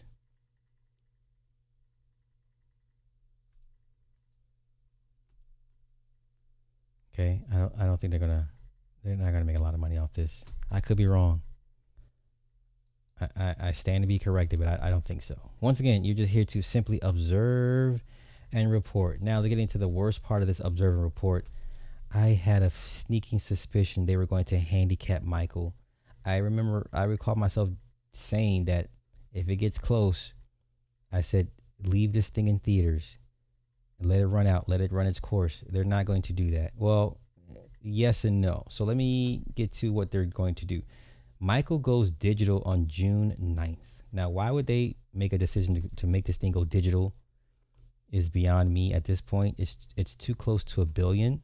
And this is the same week that it goes live in Japan at the theaters.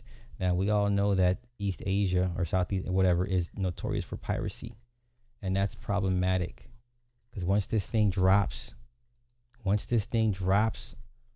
VOD, people are going to bootleg this thing and stream it to death. They're not going to go to the theaters. There's no incentive at this point. June 9th, these bastards, which I'm not surprised, decide to release Michael on digital. This thing needs $150 to get to 1 billion. And this is the opening week for Japan. Why would you do this? But then I'm like, why wouldn't they? Why would you expect them to let this historic thing take place?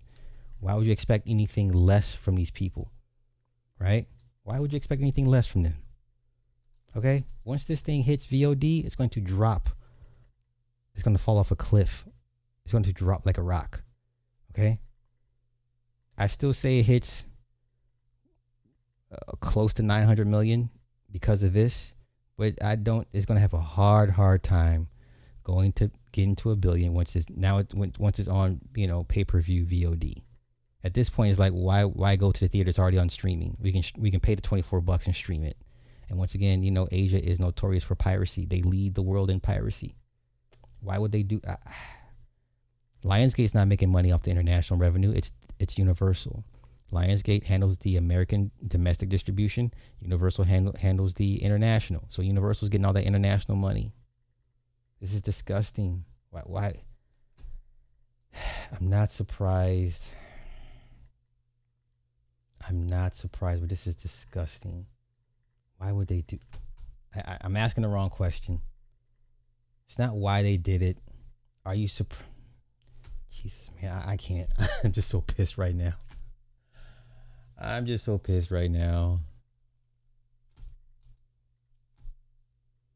Goes digital streaming on June 9th and physical release on July 14th.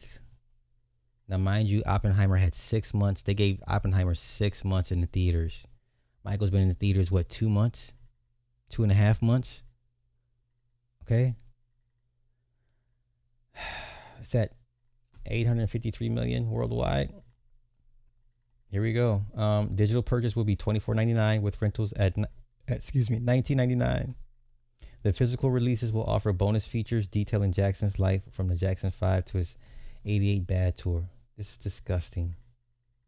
You're robbing these people of making history, man. Listen, the whatever supremacy you want to use in front of it is diabolical. They will not let you get a win. Okay? They will not let you win. They will not let you win. Either in life or death.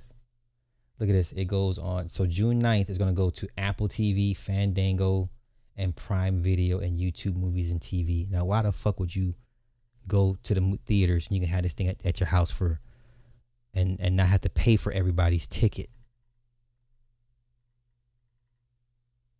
Since digital rentals are typically $5 less than the purchase prices, Michael should be available to rent on PVOD for $19.99 for a 48-hour period. Why would anybody? It's gonna fall off a fucking cliff, man. It's gonna sink like a brick in water. Like this is. I'm so fucking pissed. I should not be surprised. This is how much they hate Michael, y'all.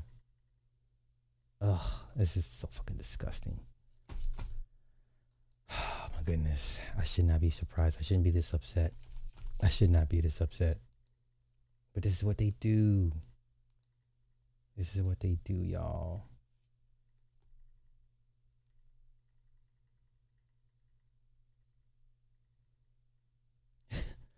This give here. Before it even releases in Japan. Yeah. Yeah. I hope this spurs people to go back into the theaters one more time. I hope this spurs people to go back to the theaters one last time to watch this thing before it drops next week. This is disgusting work, man. Disgusting. So let's go here. Let's see. Yeah.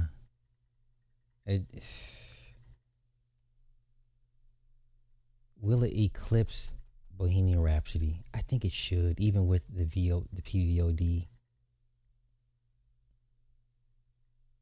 Okay. Now the streaming numbers are going to be stupid. It's going to be stupid streaming numbers. Don't get me wrong, but this movie should have been held off at least till late July, early August.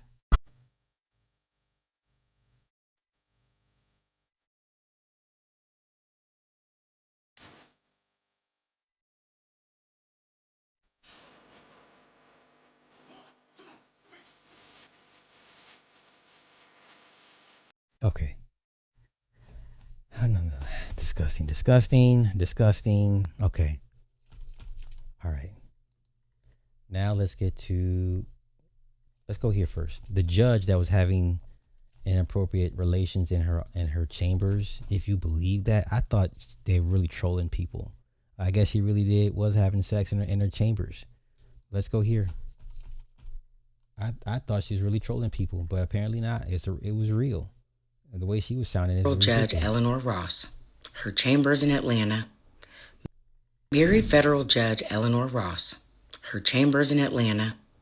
Married police deputy chief Kelly Collier, work hours and thin walls.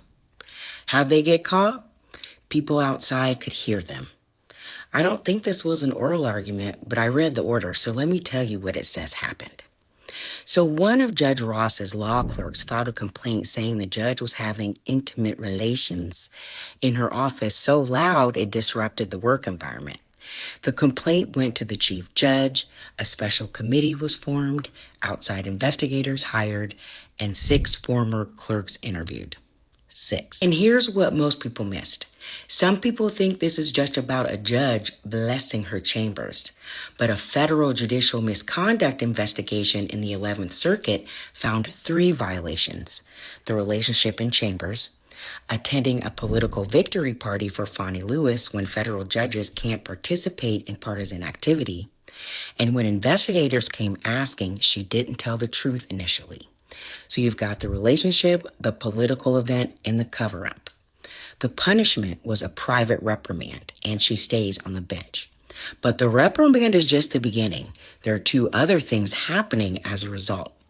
The first is that watchdogs are calling on Congress to impeach her and start the removal process to get her off the bench. Remember, federal judges have lifetime appointments, and removal requires Congress. The Constitution designed it that way so judges can't be threatened, pressured, or fired every time they make an unpopular decision.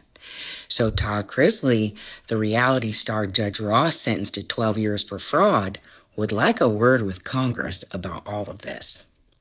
The second thing is the DOJ is asking for her removal from a Georgia elections case, arguing that a judge who attended a party celebrating the election of a Democrat, best known for prosecuting a Republican president for alleged election interference, cannot... They're going to get her ass up out of here. They're going to get her ass up out of here. Give it time. Then preside over a case concerning that president's efforts to ensure election integrity.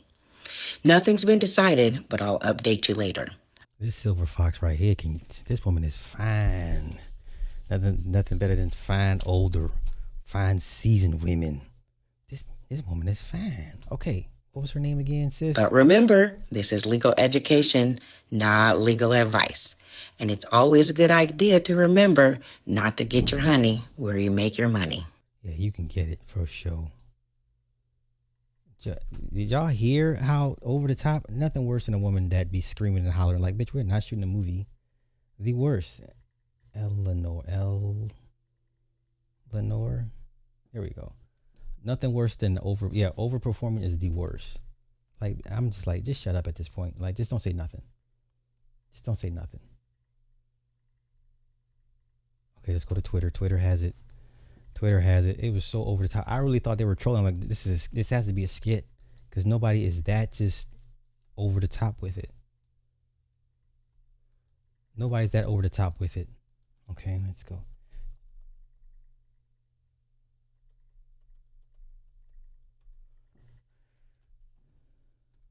This is so over. This is comical. Really?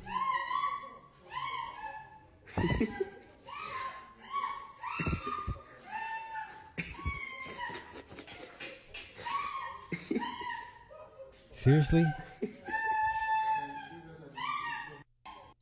I thought this was a skit. I'm like, this can't be real. This cannot be real. Let's go here. Black and Brown Coalition. They cooked his ass on this one. The numbers, what we can have is that solidarity, because our cause are our cause. So we all know that we want to be able to eat. You know, we should all be able to eat, to flourish, to be able to be happy in this city. And so whatever that looks like to you is what That's Phil Scott, his goofy ass. But come on. needs to be communicated to the powers that be. Solidarity with whom? Could you describe who you need to be in solidarity with? I'm confused. For me, that's black and brown people throughout the city. Yeah, you gonna say that again. Well, if that's I'm not sure if the issue is there. If it's a numbers Yeah, you gonna say that again. Okay. But yeah, I thought this was a skit. I didn't believe it. I didn't take it serious, y'all. I didn't take it serious. Court claims the judge had sex on at least 5 occasions over a 2-year period inside her chambers with a high-ranking police officer. Employees interviewed during the investigation described multiple incidents where they allegedly heard people having sex through the walls. One court clerk testified to hearing what was described as unsettling noises, kissing, and music coming from the judge's chambers. Why should the everyday person care about these allegations? The American legal system depends on honesty and... Ma'am, she's a sitting federal judge. Not no regular, court. No, this bitch is a federale. Truthfulness. This investigative report did not identify the judge or the officer, but multiple sources confirmed to Channel 2 that federal judge Eleanor Ross and Atlanta Police Deputy Chief Kelly Collier were the 2 accused. In the complaint, the judge's employee said she attended a primary election victory party for a district attorney on May 21st, 2024. A source provided Channel 2 this photo showing Ross at that party. The order also says the judge presided over a hearing the following day. Channel 2 obtained federal court records showing Ross presided over a supervised release hearing on May 22nd, 2024. And regarding the officer, The chief judge wrote the officer has worked for the PD since 1998, later adding that the officer has held this role since 2025. Atlanta police records show Collier joined the department in 1998, and his LinkedIn profile reflected a promotion in 2025. That LinkedIn page has since been taken down. I reached out to Ross, but a representative responded with no comment. The chief judge has already issued Ross a private reprimand, and she agreed to write apology letters to her employees. She was also reprimanded for attending a political event, as federal judges are prohibited from participating in political activities. The chief judge said harsher discipline was not imposed because of the judge's exemplary service to the court, along with the fact the judge ended the relationship and accepted responsibility. If you believe they're not still messing around, then okay, God bless you. All right. I legit thought that was a skit. Okay. Where we go next? Let's go here, y'all. God bless the children. Yeah, let's go here. God bless the children. God bless the children. This is cute but cringe. Some of this was cute. Some of this was super cringe. Gas station worker. Jolene, what would you like to be when you grow up? Spice. Jaden wants to be a gas station worker. Jolene, what would you like to be when you grow up? Spice Girls. What do you want to be when you grow up? I want to be the Undertaker. Charles Cheney. CJ wants to be a Waffle House worker. Oh my God. Sammy Boyer Lord have mercy. just wants to do what my mom says. I want to be a hustler. Lord have mercy. What child is that? I want to be pregnant. When I grow up, I want to be a professional turkey hunter. When I grow up, I want to be a wicked witch. What would you like to be when you grow up? A dad. Oh. What do you want to be when you get old? Bartender at a Mexican restaurant. What in the hell? A bartender around a Mexican. I'm done. I'm done with these kids. When Isaac grows up, he wants to work at McDonald's. Connor would like to be a skeleton. Little does he know, in the end, he will become a skeleton at the very end. When I grow up, I want to be SpongeBob. Avery, what do you want to be when you grow up? I want to be a monster truck driver. When I grow up, I'm going to be a cricket. Tegan wants to be a future doctor. My name is Neil Bongo, and I want to be a president when I grow up. Yeah, buddy! I want to be the boss of the ice cream shop. When I grow up, I want to be a YouTuber. What do you want to be? Tell them what you want to be when you grow up. Doctor. Oh, okay. I love it. Jaden wants to be a gas. Okay, that's too cute. Some of it was, I want to be pregnant. Like, what? What? Okay, listen. Can I be petty for 10 minutes? 10 minutes. Hear me out. Can I be petty for 10 minutes? I'm asking the chat. I'm asking the viewers, can I be petty for no more than 10 minutes? Can I be petty for 10 minutes? Okay. I've been given the green light to be petty. I'm going to be respectfully petty. You said 20 minutes. Okay. I've been given an extension to be petty for 20 minutes. Okay, petty one. Yes, indeed. Okay. Are you ready? If it's good, I will donate. You stupid. Oh, you ready? You ready? You ready? Oh, wait. Let me see. I appreciate how much you care about kids. Not enough dudes in this space have any humanity left with how horrible they regard children, but want sympathy for everything. Hey, no, I appreciate that. Thank you. I appreciate that. I mean, listen, I don't. Kids aren't for everybody, and I get that, but I just feel that like I try to be an extra layer of protection for them. I mean, because some of these kids' background stories are just horrific, man. Last month we had one girl, she was a former kiddo of mine that I used to coach. She pushed a girl in front of a moving vehicle. Now, my former kiddo she lives in an abusive home. I've seen the phone calls. I've seen the reports. She has a pretty bad living situation, but she pushed a girl in front of a moving vehicle. Okay? So I try to be an extra layer of protection for these kids because, yeah. Okay, now let's get with the pettiness. You ready? Can I be petty? You ready? Okay, let's go.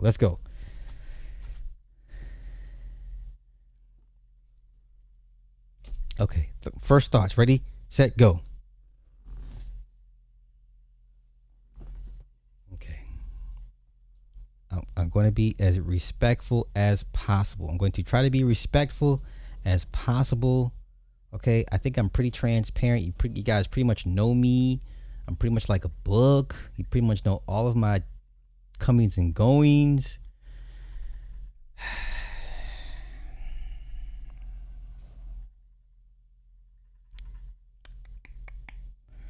What are your first thoughts? What are your first thoughts?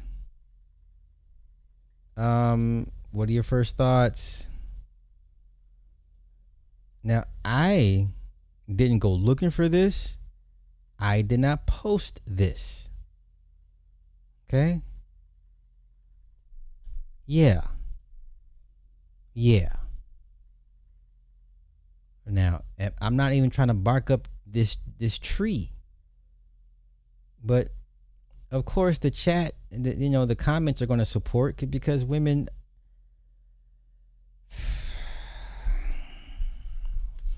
you don't know who this is? This is y'all's favorite exposer, celebrity, justice warrior. This is Dr. Candace Matthews and one of her daughters. Yeah, this is y'all's favorite doctor in Texas that likes to expose people and has aligned herself with Quanell X. Listen, anybody that aligns himself with Quanell X or Ben Shapiro or any of those guys, I'm looking at them funny. I'm sorry. Okay? Yeah, I see the thumbs downs coming. I get it. Yeah. Thumbs down. I know. Once again, I'm trying to be respectful with this. Okay? But this is y'all's favorite, get them, girl, get belt the ass. This is her and her damn daughter, respectfully. Now, when I say things like Mini-Me is not allowed to grow up to be an esthetician or a hairdresser or something, y'all get offended. When I say if I had a son, he's not allowed to grow up to be a truck driver, y'all get offended. Because I believe in standards. Okay? Even if there's a kid out there with my genes in them that I don't have nothing to do with, I would still expect them to be somebody a little bit higher than an esthetician or a trucker. Respectfully, y'all. Now, what should I? Okay, thank you. That's all I ask. Okay? Yeah, this is y'all's favorite belt to ass lady that goes around. You called me the N-word. We about to recuse you from this court. Because she's being sued by somebody right now. And I guess the judge said some nasty things about her and she went to his chamber trying to expose the man, trying to get him kicked off her case. I know. But this is why when I say these things, y'all be like, well, come on, stop. This is why I say these things. I'm sorry. Mini-Me is not allowed to be a fucking hair braider. Sorry. Please don't be offended. Mini-Me is not allowed to have a fake ass shop in the back of my house. Come on, stop. Okay, stop. Okay. That is why I say what I do. Or why I say what I say. Like, so once again, this is not an indictment on anybody, but this is her daughter, one of her daughters. Now, I'm trying to figure out, was this a yacht party? a pool party, which I understand. I get it. You know, if it's a pool party, I hear you. But sometimes the optics just be like, huh, what's this? The optics sometimes, y'all just be like, what is this? Okay. That's all. I'm just saying, it's like, what are we doing here, sis? Okay. Now, if this is your first time seeing this, you're not thinking this is mother and daughter.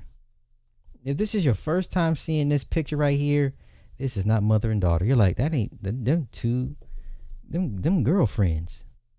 Okay, you thinking this is girlfriends, right? Y'all let Erykah Badu and Puma get away with stuff. Y'all don't say nothing. Y'all be like, oh no, they cool, right? Okay, all right, I get it. Women can do whatever the fuck they want. No one's gonna say anything different. Okay. I know. Let's go to the comments.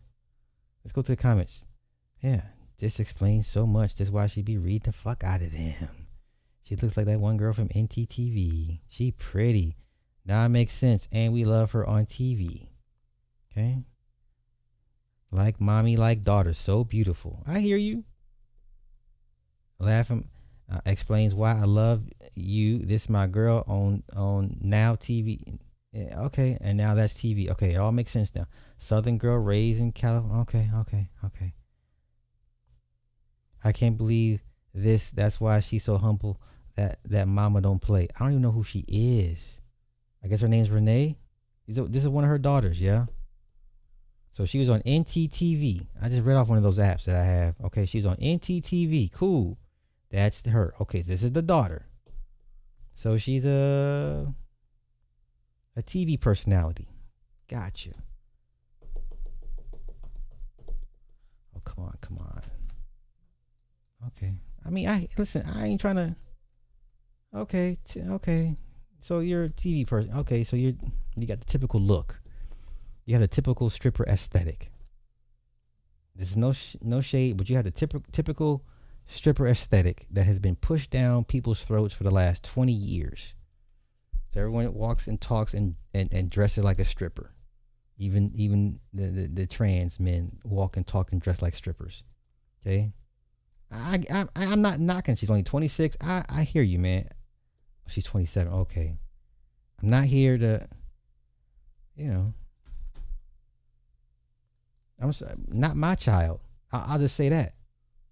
You do whatever you think is best for your child, and you let them. My child is not allowed certain, proclivity or allowed to. She's not allowed to skirt expectations. I'll just say that. Yeah, Mini-Me's not allowed to skirt expectations. Okay. Once again, you do what's best for you and your child, as you should. But no.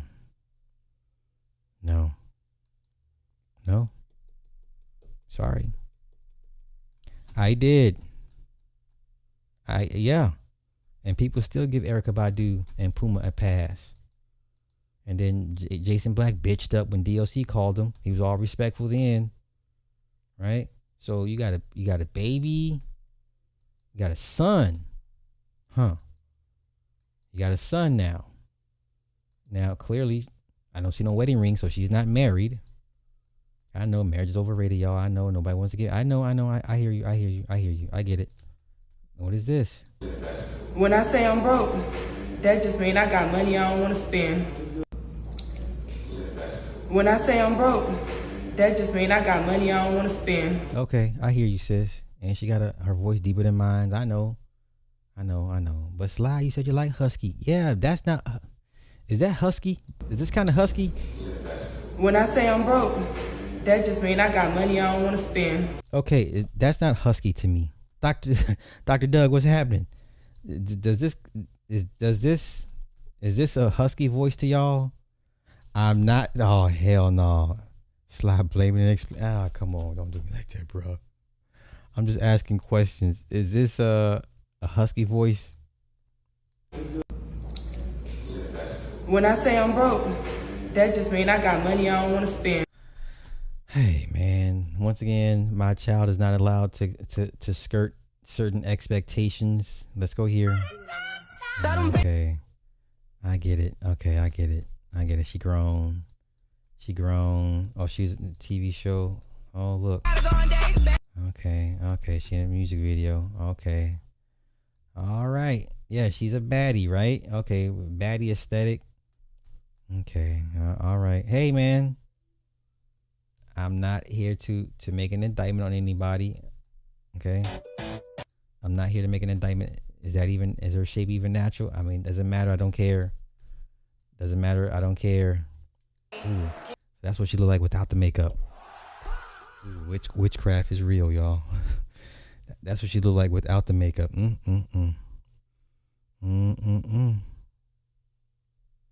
Okay. Don't shoot the messenger, y'all. Don't shoot the messenger. That's all I'm asking. Get in that gym, girl. Get out that motherfucking bed, and be that bitch. Become that girl. You gotta be. Okay, yeah, be that biatch, and become that girl. Okay. Hey, man, listen. This is y'all's favorite daughter of the lady that likes to put belt to ass. Once again, if this is your first time coming here, and this is what you walk into, what are your first thoughts here? But hey, what do I know, man? I'm just a guy with, whatever. Okay. All right. Okay. Okay. Respectfully, so please, Dr. Candace Matthews, don't go digging into my past, trying to expose me, and don't put no belt to my ass. Let's continue. Let's go here. Let's continue. Let's continue. I like the lady too, but once again, guys like Quanell X, I had to get a side eye. That's too much. See how long the dress and everything is? She covered. Meet Tyvion Campbell. I will be attending Georgia State University this fall. She says she'd been telling friends, family, and even classmates for weeks that for graduation at Chicago Tech Academy High School, her exit was going to be memorable. Yes, I gave many warnings. I told my friends, family, and I told my peers, my teachers, I said I'm going to do a split on stage, but no one took me serious. And when I did it, everyone was shocked. She followed through. After walking across the stage at the Harold Washington Cultural Center, Campbell waved to the crowd. You did this in a building named after one of the greatest mayors, not just mayors of Illinois, one of the greatest mayors of any city. Mayor Harold Washington, that we believe that was murdered before his time. Okay, and then Eugene Brown. I believe Eugene Brown took over, or he won the next election after Harold Washington. Once again, Mayor Harold Washington, one of the greatest mayors to ever. But let's continue. So this is how you honor this man's legacy, by doing the splits. You know what I'm saying? You know all the bullshit that Mayor Harold Washington went through during this time. You know, his on again, off against fights with Jane Byrne. Jane Byrne was another, she's a character in itself. But let's continue. Crowd dropped it into a split with the dance move, popped back up to accept her diploma, except it never came. I did a pretty princess wave, did my split, got back up, and I tried to reach my diploma, and I didn't get it. And I was confused at first. I thought they mixed up my name. Video of the moment shows Campbell looking back towards school officials as the audience cheered. The principal telling her, now don't give her nothing. She looked around her, don't give her nothing. Don't give her, so she didn't make her walk off. No, she didn't hand it to her. Tyvion. That's too much. See how long? Okay, so they didn't give her a diploma during the ceremony.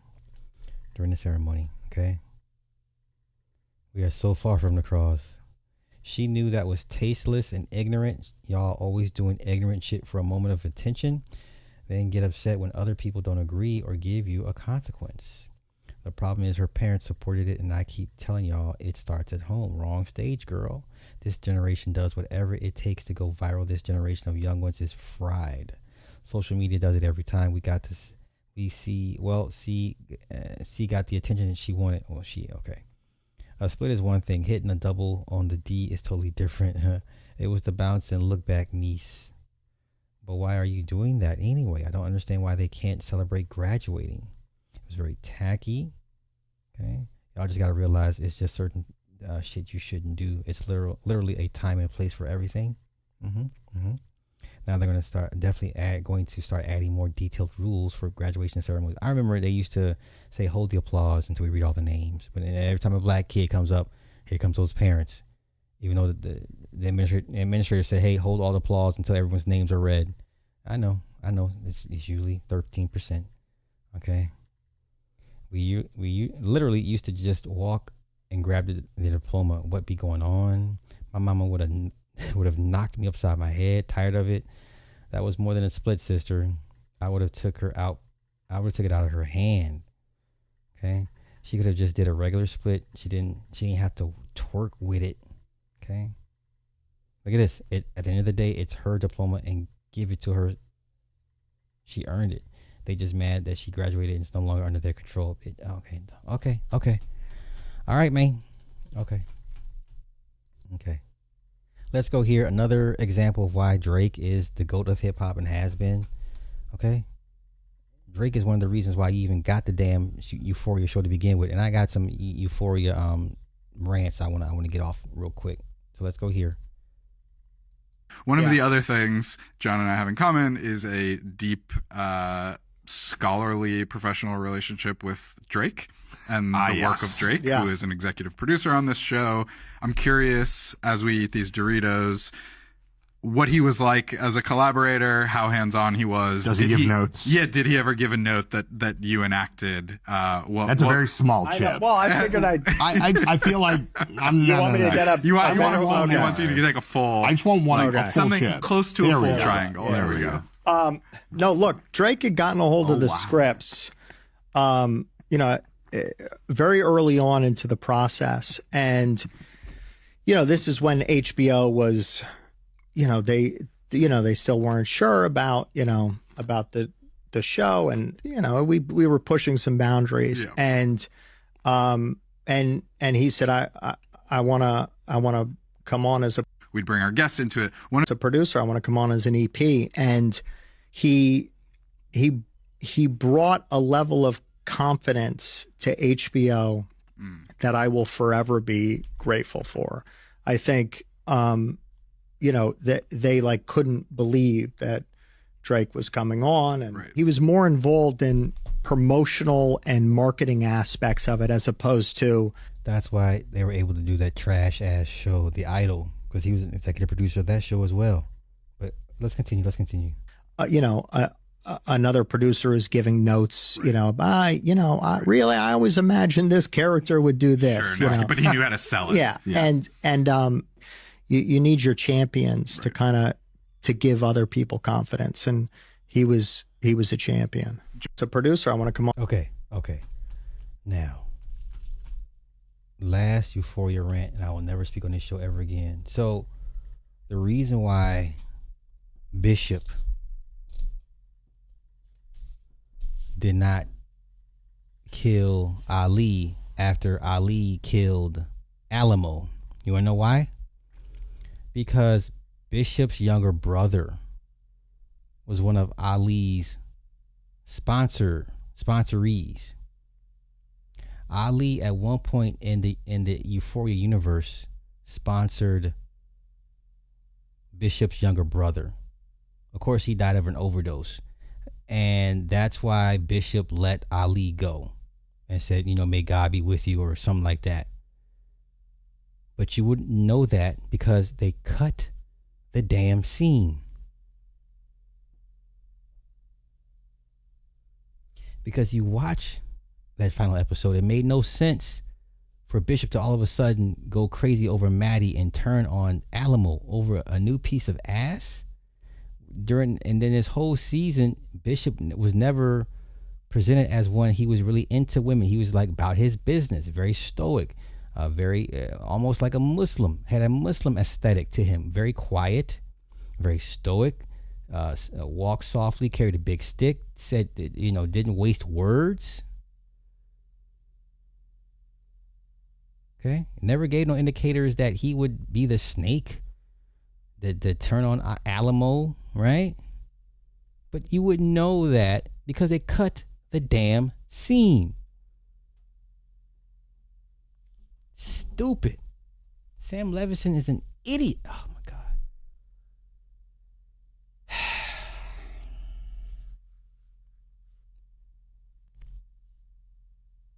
Okay, I'm done. That's my last Euphoria rant. I'm done. For real, I'm done. For real. Okay, let's go here. Now we're gonna wrap this thing up with Hollywood. Let's wrap this thing up with Hollywood. Okay, these next few clips, all Hollywood. Okay, don't have to stay. I get some of y'all be like, come on, Larry, with the Hollywood TV film. I hear you. It's okay. I try to, touch on a little bit of everything for everybody, Okay, let's go here. What is this? Speaking of Fatal Attraction, let's go with Fatal Attraction first, okay? Let's do this first. Fatal Attraction. Classic stalker side the story piece. About Glenn Close. It is a cautionary tale. Don't. I'll tell you the story about Glenn Close. Please. He said, when did somebody change your mind? And I couldn't come up with a movie, but I can come up with instances. Got it. Okay. So we had this idea of the Glenn Close character. Okay. So now Fred Spector calls, and meanwhile, everyone's turning it down, and says, I think Glenn would be great for the part. Now, Glenn had done The World According to Garp. Great actress, but kind of an earth mother, not a sex symbol at the time. That was the part. And I said, oh, Fred, she's a brilliant actress. I think the world of her, but she's completely wrong for the part. And so he said, okay. Next day he calls. He said, I've been thinking you're wrong. And he keeps going on and on about Glenn. I said, no, please, she's wrong. And I just have to tell you, we need somebody who's more overtly sensuous, more overtly sexy, more overtly whatever. And I told Adrian. Could you picture anybody other than Glenn Close in that role as the crazy side piece? That woman, when she first comes on the screen, she just looks like, she looks like she's nasty. Okay, she looks like she's a problem, in a good way, but come on. Adrian and Stanley, they both agreed. No one wanted to see Glenn Close. The next day he calls and he said, Glenn would like to come in and read for the part. This woman, I think, had been nominated for an Academy Award by then, but certainly was considered one of the great actresses. And I said, oh, please, we're not going to humiliate her like this. She's wrong for the part. The next couple of days he calls again. She really wants to come in and read, and she's not going to feel humiliated if she doesn't get the part. She's an actress. That is what she does. Mm-hmm. And she only asks that she read with Michael Douglas. So what are you going to say? So I said, okay. So I said to Adrian, Glenn wants to come in and read. He said, well, what have you gotten me into? So I said, I think you should do it alone. So she feels comfortable, So Adrian truly is extraordinary. And Michael says, okay, Michael's an actor, So it was one of the great lessons of my life. To go into Adrian's office, 10 minutes later, he comes out, he says, come in. And I walk into a room, small office like this, and there is a woman with wild hair, a V-neck, I remember this vividly, black dress, looking like another person. And she read the scene, Are You Discreet? If you've seen the movie, the scene where she kind of seduces him. And we sat in the corner watching it. And she was brilliant. And she got the part that day. And that was my lesson. Mm. My lesson is the actor knows what they can do. Mm. And if they won't read, you don't have to cast them. Mm. But Glenn, I think it's one of the greatest performances in the history of film.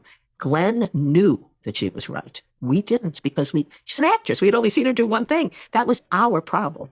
We were wrong. I mean, literally in 10 minutes, we all went like that. And she was the lead. Michael loved her, Adrian, we all loved her. But we would have missed it if I hadn't said. Iconic role. Yes. I'll tell you this. Okay. Speaking of Fatal Attraction, let's keep it going.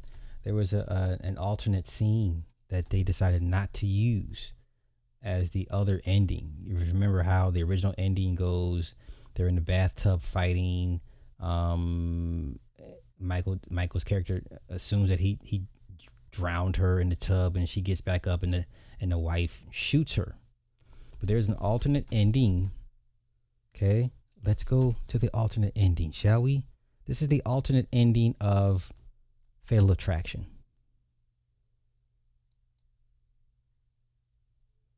Oh, wait. Is he gonna play? You gonna play? You're not gonna play. Nope. Okay, hold on, y'all. Hold on. Oh shit, hold on.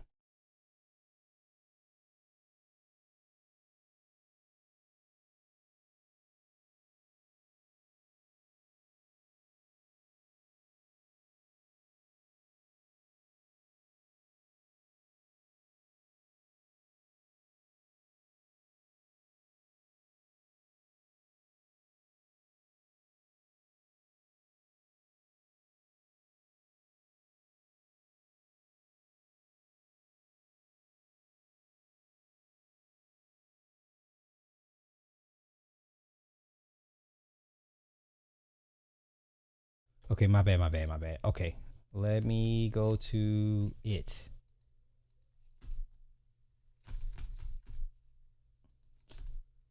Okay, this is the alternate ending of Fatal Attraction. Okay. Boom, boom, boom. Doom, doom, doom. Let me make it big. Gotta make it big for y'all. Pause, right?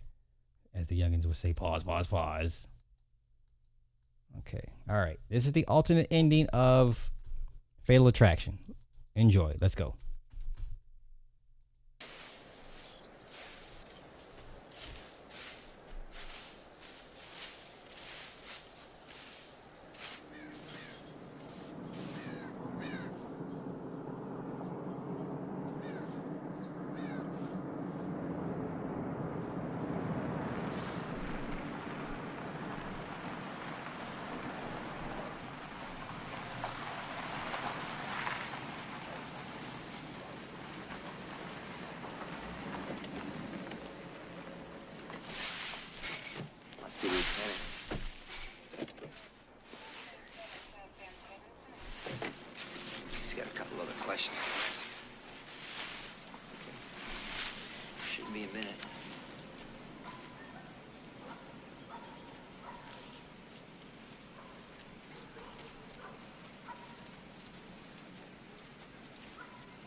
Gallagher? Lieutenant? This is Lieutenant O'Rourke, Detective Truselli, New York Homicide. Hi, very nice to meet you. They'd like to ask you a few questions. Sure. Excuse me, you said homicide? That's right. What does this have to do with Alex Ford? You saw her last night. I told the Lieutenant that, yes. Why? What'd she say? Not saying very much, Mr. Gallagher. She's dead. She what? That's right.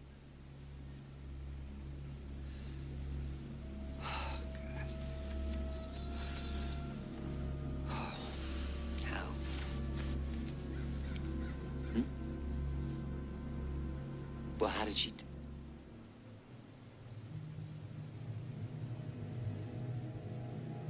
You think I did it?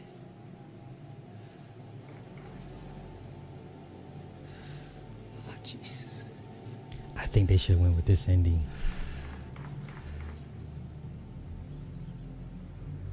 The original ending was just too clean.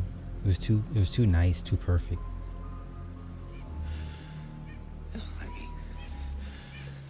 I was angry. I meant that. The woman kidnapped my daughter. My wife was in the hospital. I didn't kill her. She was crazy. You know, she already tried to kill herself. My experience, a woman who wants to kill herself doesn't cut her throat with a 9-inch kitchen knife.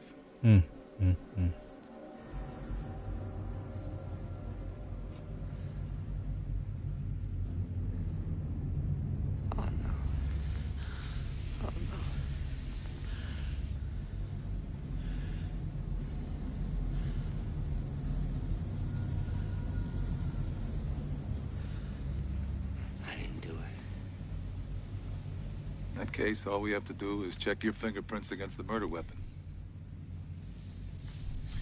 There's some kind of misunderstanding. Really? I want you to call Arthur right away, okay? Mr. Gallagher, I'll be right there, all right? Just a minute.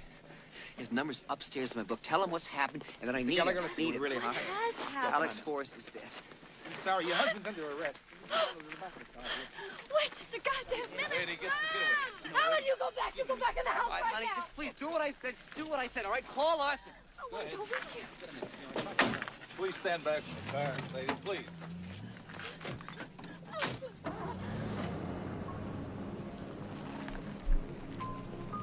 Yeah, this is way better. Way better.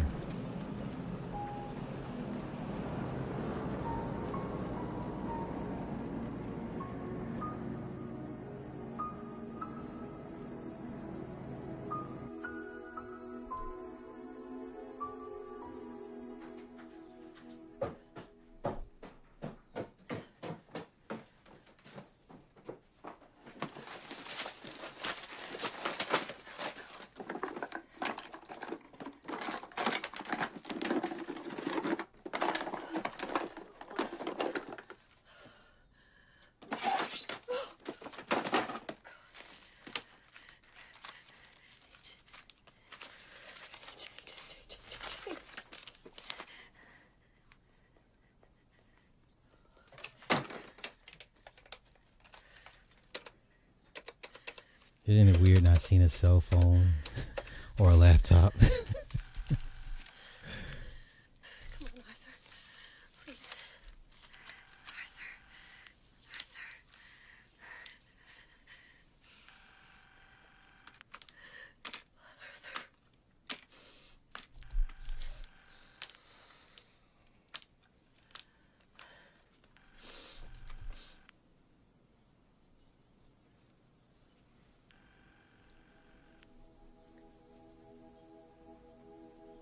Uh-oh. Don't play it, sis.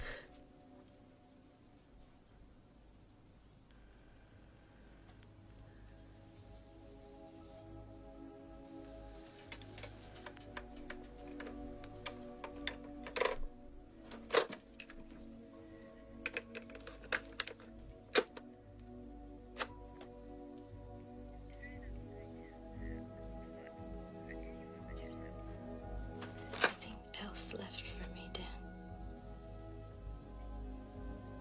You're my last chance, Dan. If you don't come through for me, I don't know what I'll do. But it's gonna be something terrible. I don't want to live without you, Dan. I can't live without you.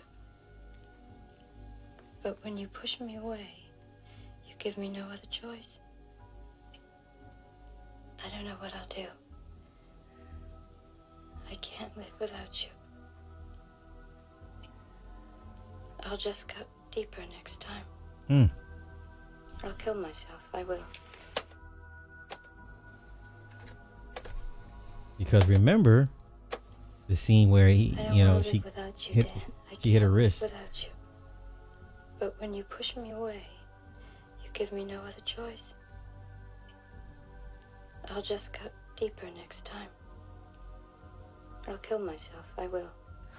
I'll kill myself. Phenomenal acting. There's nothing else left for me, Dan. Everybody acted their asses off in this movie. Nothing. Nothing.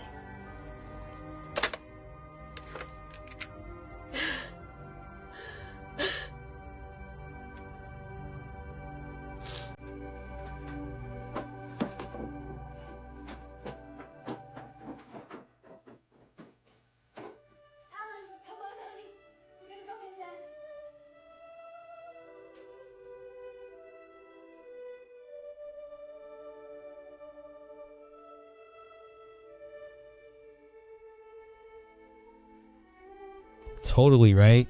Totally. Listen, this changes the whole tone. This changes the whole tone of the movie, y'all.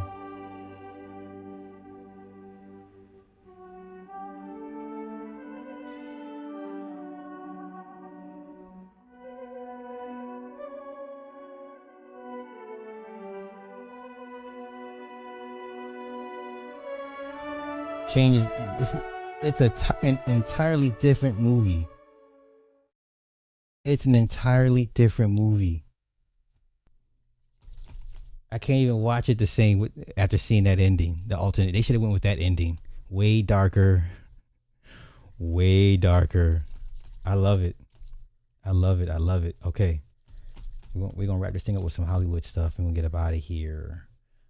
Will Smith has a new movie called Supermax.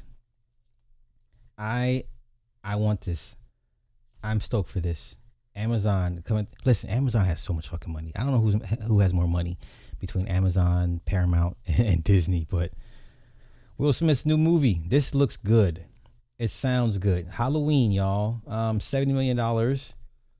Okay, so it's going straight to Prime Video.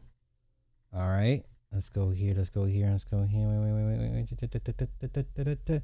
Supermax is described as a propulsive and twist-laden action thriller about two FBI agents who are investigating a murder that's taken place in the world's most secure prison. Smith will play a character named Rex. Additional casting is underway with plans to start production in mid-August. Weil and Rosen will also serve as executive producers alongside associate producer Natalie Weil. Producers include Alex Heineman and Andrew Rona. Adam Fishback. Okay. This sounds like it's going to be good. I'm stoked for this. So Halloween, let me see. Did they say this Halloween?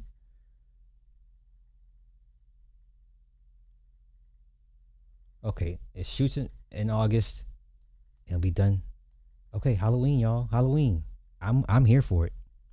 I'm here for it. This is going to be good.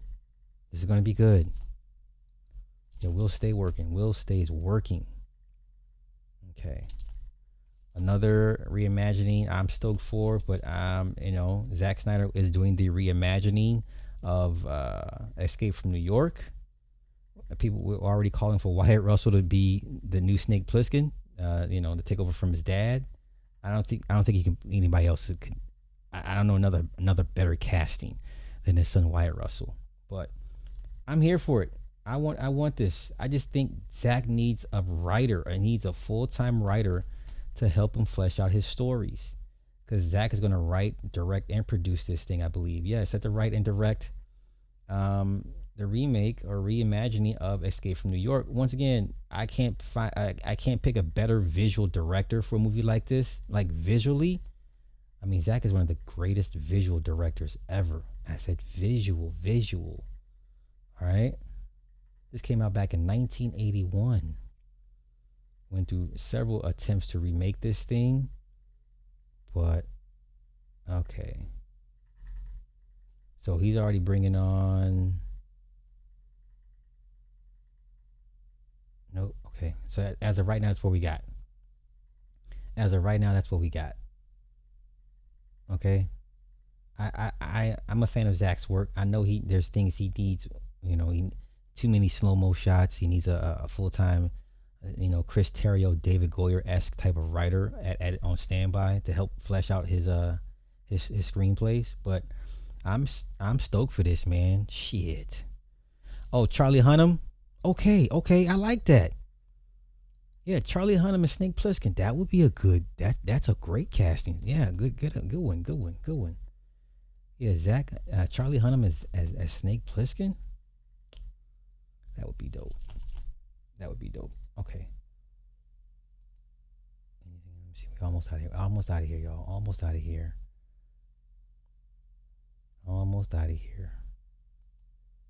Okay, let's go here. So, movie lighting quality has dropped drastically over the years, and the internet knows why. So let's go here. The saturation being so low, the lighting, the lack of film camera. Oh, I shouldn't reload. Okay. Can movie shows studios not afford lights anymore? Like, I understand the dark lighting when he is still pre-Hogwarts to make it more grim feeling, but this is meant to be a fun scene where he makes his first real friends. Why does it look so sad and bland? The lighting downgrade, holy shit. The kitchen is making me so nostalgic. I'm gonna cry. Okay, the difference in color grading, my God, why does everything look like an effing ad? Okay. It's a stark contrast. It's night and day. Night and day.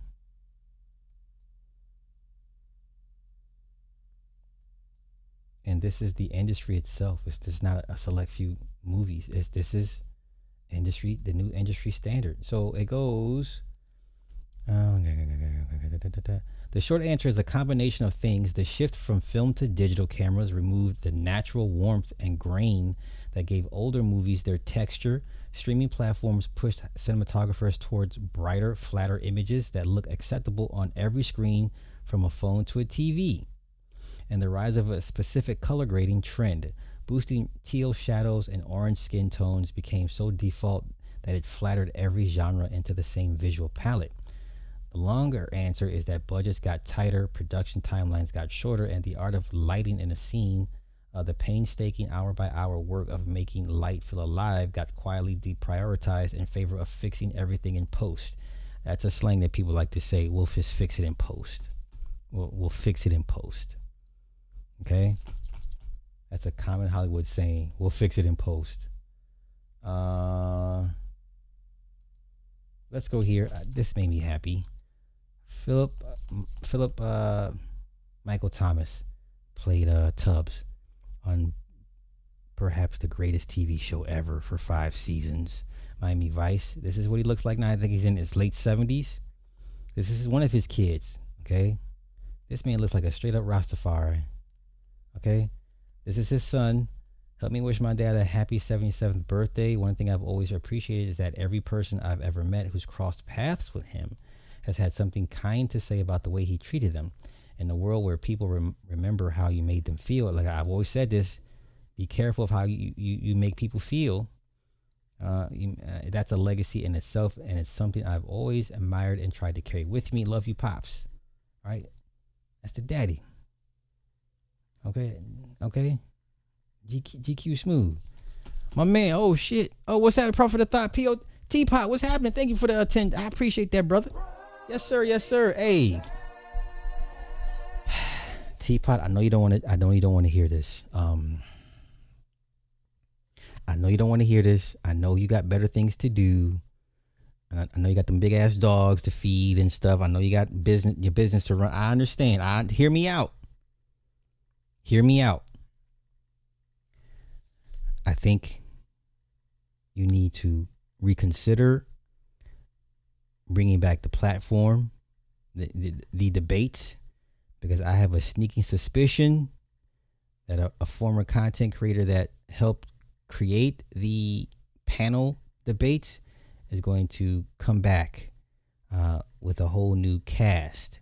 And I think this would be an excellent time for you to kind of, jump the gun and steal some of the thunder and bring back some of the OGs of a certain space mixed in with some new blood. But I think it's time, brother. I think it's time for you to come on back and bring back some of these debates. You can have an old generation, new generation. I think him, old boy over there, is going to go with the new young guns. And I think, if you brought back some of the OGs, I think you would do fantastic numbers, man. Just superb numbers. That's just my thoughts, bro. Just my thoughts. Just my thoughts. Just my thoughts. All right. Is that it for Hollywood? Okay. Wait, where is it? Where's my thing? All right, let's go here. Okay, Backrooms is already lining up sequels. We're going to get a Backrooms 2 very, very soon. So let's go here. Okay, sources tell us that Parsons is looking for a screenwriting collaborator. This is exactly what Zack Snyder needs, a collaborator for screenwriting to work on the sequel with. That's the state that the Backrooms sequel is in right now. Okay. All right. Once again, this thing is made 500-700% profit. Okay. All right. So we're going to get a sequel to Backrooms. That's coming. Okay. That is coming. Let's continue. Sydney Sweeney has, own production company. Shout out to her. Lindsay Anderson Beard to write and direct adaptation of her novel Hollow, starring Sydney Sweeney, who will produce through her Honey Trap banner. Okay. Beard will direct and adapt the script. Lucky Chat will produce along with Beard through her Lab Brew banner, as well as Sweeney, who will produce through her Honey Trap banner. The project will be Honey Trap's first official film. It will produce follow the announcement. Let's see. What is it about? Okay, the novel is a bold reimagining of the Legend of Sleepy Hollow. Oh, I don't know. The Johnny Depp version that we got with Tim Burton, I think was pretty peak, man. So it tells the Legend of Sleepy Hollow through the perspective of Katrina Van Tassel, reframing one of literature's most iconic heroines. The novel's positioned Van Tassel not as a romantic prize, but as the central figure in a dangerous mystery and seductive supernatural love triangle. The story blends gothic atmosphere, psychological intrigue, and erotic thriller elements into a contemporary, high-concept reinvention of the classic tale. Sweeney will play Van Tassel in the feature version, of course. The novel is being fast-tracked for publication and is scheduled to release in fall of 2027, timed to align with development of a feature film adaptation. The book quickly hit the studio book scouts list, and the film adaptation has generated significant interest ahead of reads. Okay, the material aligns closely with all parties' mandates and visions, and leading to Sweeney. I don't know about this, man. I don't know. Tasha, thank you for the 2. Yes, the Knicks came back. It's going to be a long series, y'all. It's going to be a long series. All right. Knicks take game 1. Okay, let's continue. Anything else? Biopics. Gene Wilder. Does anybody care? Do you care? Dito Montiel to direct authorized Gene Wilder biopic. This should be interesting. Dito Montiel set to direct a biopic based on the life of legendary actor, writer, director Gene Wilder after securing life rights from Wilder's estate. Huh.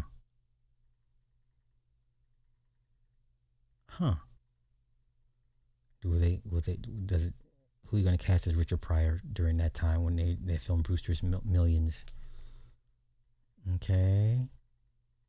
The biopic will explore the man behind the iconic performances, tracing his rise from a shy young theater actor to one of cinema's most singular comedic voices, while examining the personal struggles, the relationships, and challenges that shape both his life and work. So who's going to play Gilda Radner? That should be interesting as well. I'm down for this. I'm game. Yeah. I would definitely check this out. What else we got? Okay. And do y'all care about Zoe Kravitz? This woman is so creepy and so weird. Zoe Kravitz is people don't like her, but they love her parents. So she's doing a new movie, Apple TV. Okay. What is this movie about?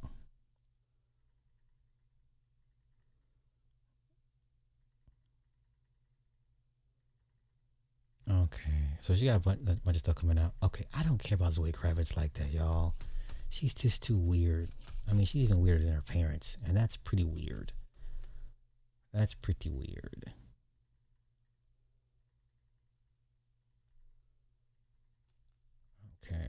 what is this?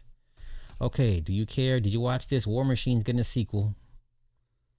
Alan Rickson, aliens come to Earth. It was pretty good. I liked it. War Machine has reached 139 million views on Netflix, making it one of the 10 most popular original films to ever bow on the streamer. The film currently sits at number 10, but has a chance to get to 9 as the streamer continues to count up views up until the 91-day measuring mark. I liked it. I'll take. Okay, anything else?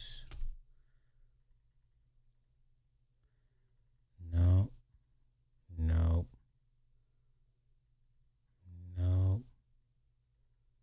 Okay, let me get to why I have a love-hate relationship with A24 Films. A24 Films has a new movie coming out in September. What is it called? A24 Film. Is it called? Oh my goodness, what is it? A24 movie. about female soldier. Is this it? It's called Onslaught. This movie coming out called Onslaught. I think it comes out in August.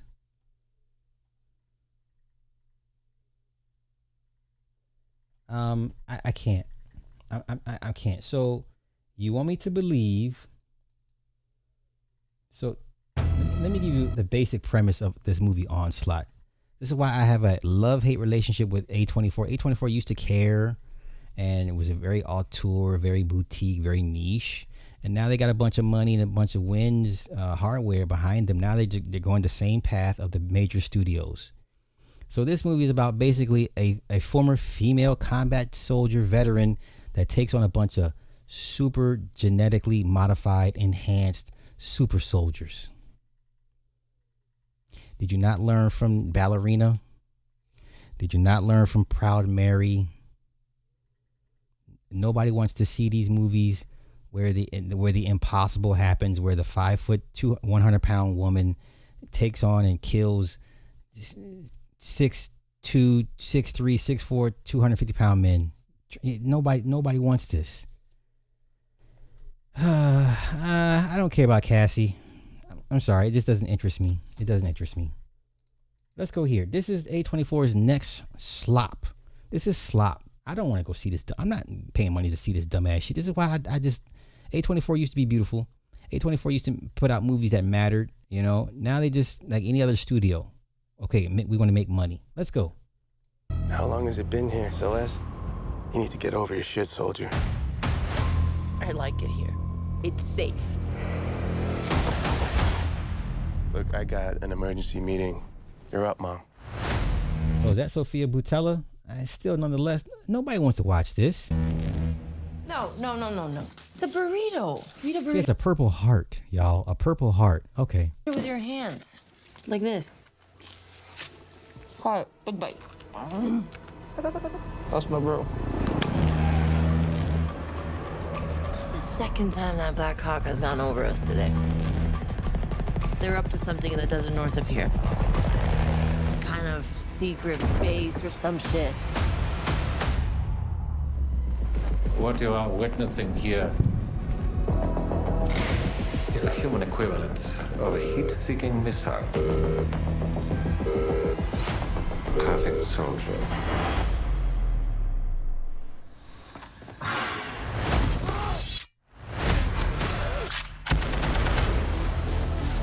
Yeah. Basically, this female with combat PTSD is going to take out all these super soldiers. I'm good. This is going to flop. I guarantee you.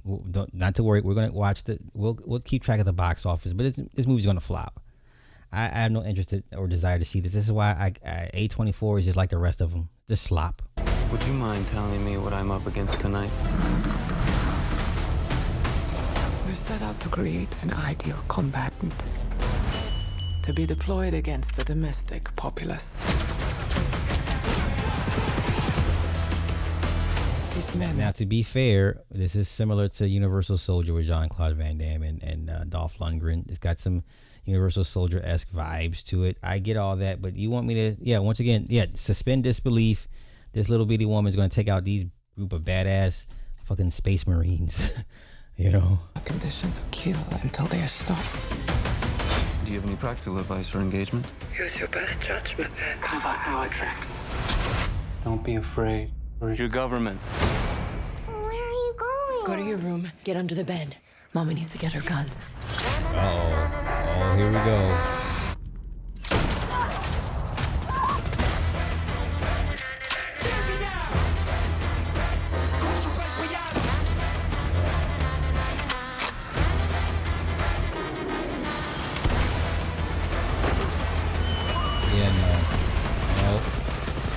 No. Cover your ears. Why? I'm just gonna say a lot of bad words, okay?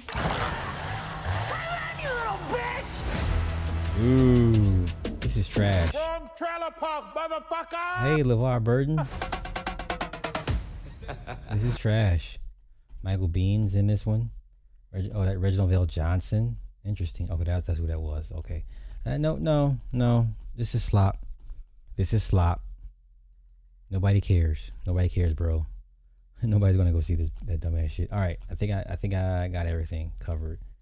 Whatever I didn't cover, I'll save for next time. Oh, you know what? Some of y'all care. Okay, I got you. Last clip. Some of y'all care, so might as well. Last clip and we out of here.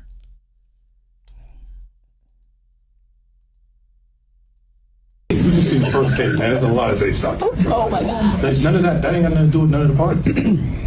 What you're looking at right now is separate. They feel like it's special because it's my son's mom. This man is in his 50s, pushing 50, not married. I know y'all. Yeah, okay, at some point, you know, status and optics, yeah, marriage. But okay, come on. In the actual date, but we haven't had any intimacy for 12 years. She could be out back with a dog for all I care. To be honest with you, you know, and she's the only person that we didn't get into the documentary that I wish we did, because it would be the person that's there that wasn't a victim. That wasn't a victim. No. See, when you think of women, we go women empowerment for women, but let's not forget that there's some hoes. Right? No, let's just realize that's there. All right, so 50 going red pill on y'all. He done went red pill on y'all. Wow. Red pill does not end well for men. It just does not. Sir, you're going to forever be attached to that woman, or she'll be forever attached to you as the mother of your child that was whored out by Micropeen Diddy. Okay?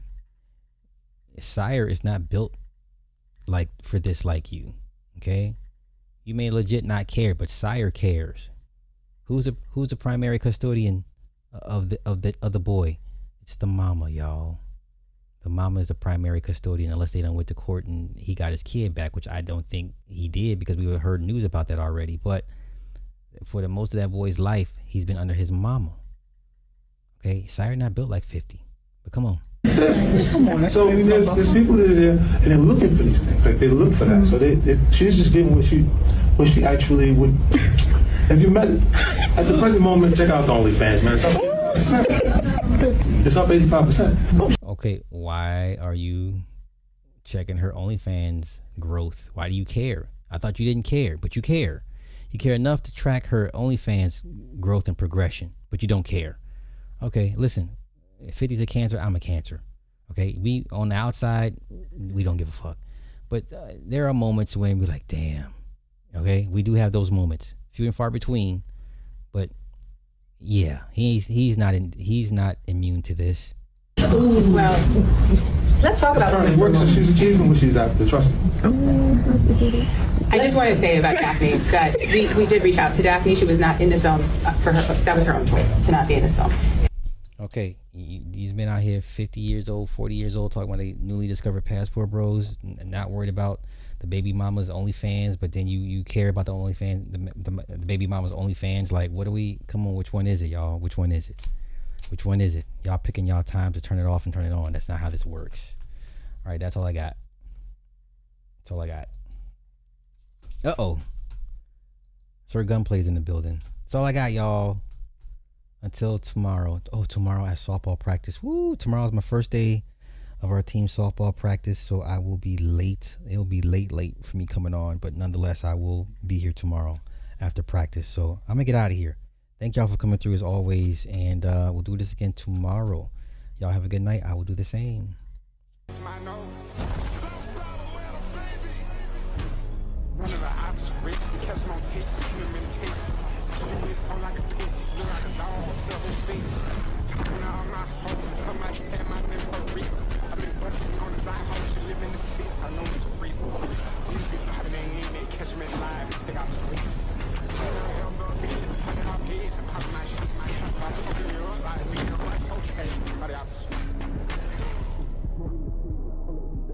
Walking that bitch like, how the hell y'all doing? How y'all feeling today? Ready to turn myself in down at the station. I made a killing today. Always gonna be money, always gonna be hoes, always gonna be something. The only thing you got is your word. I put that shit on my mama. No, you really just can't get comfy. Gotta keep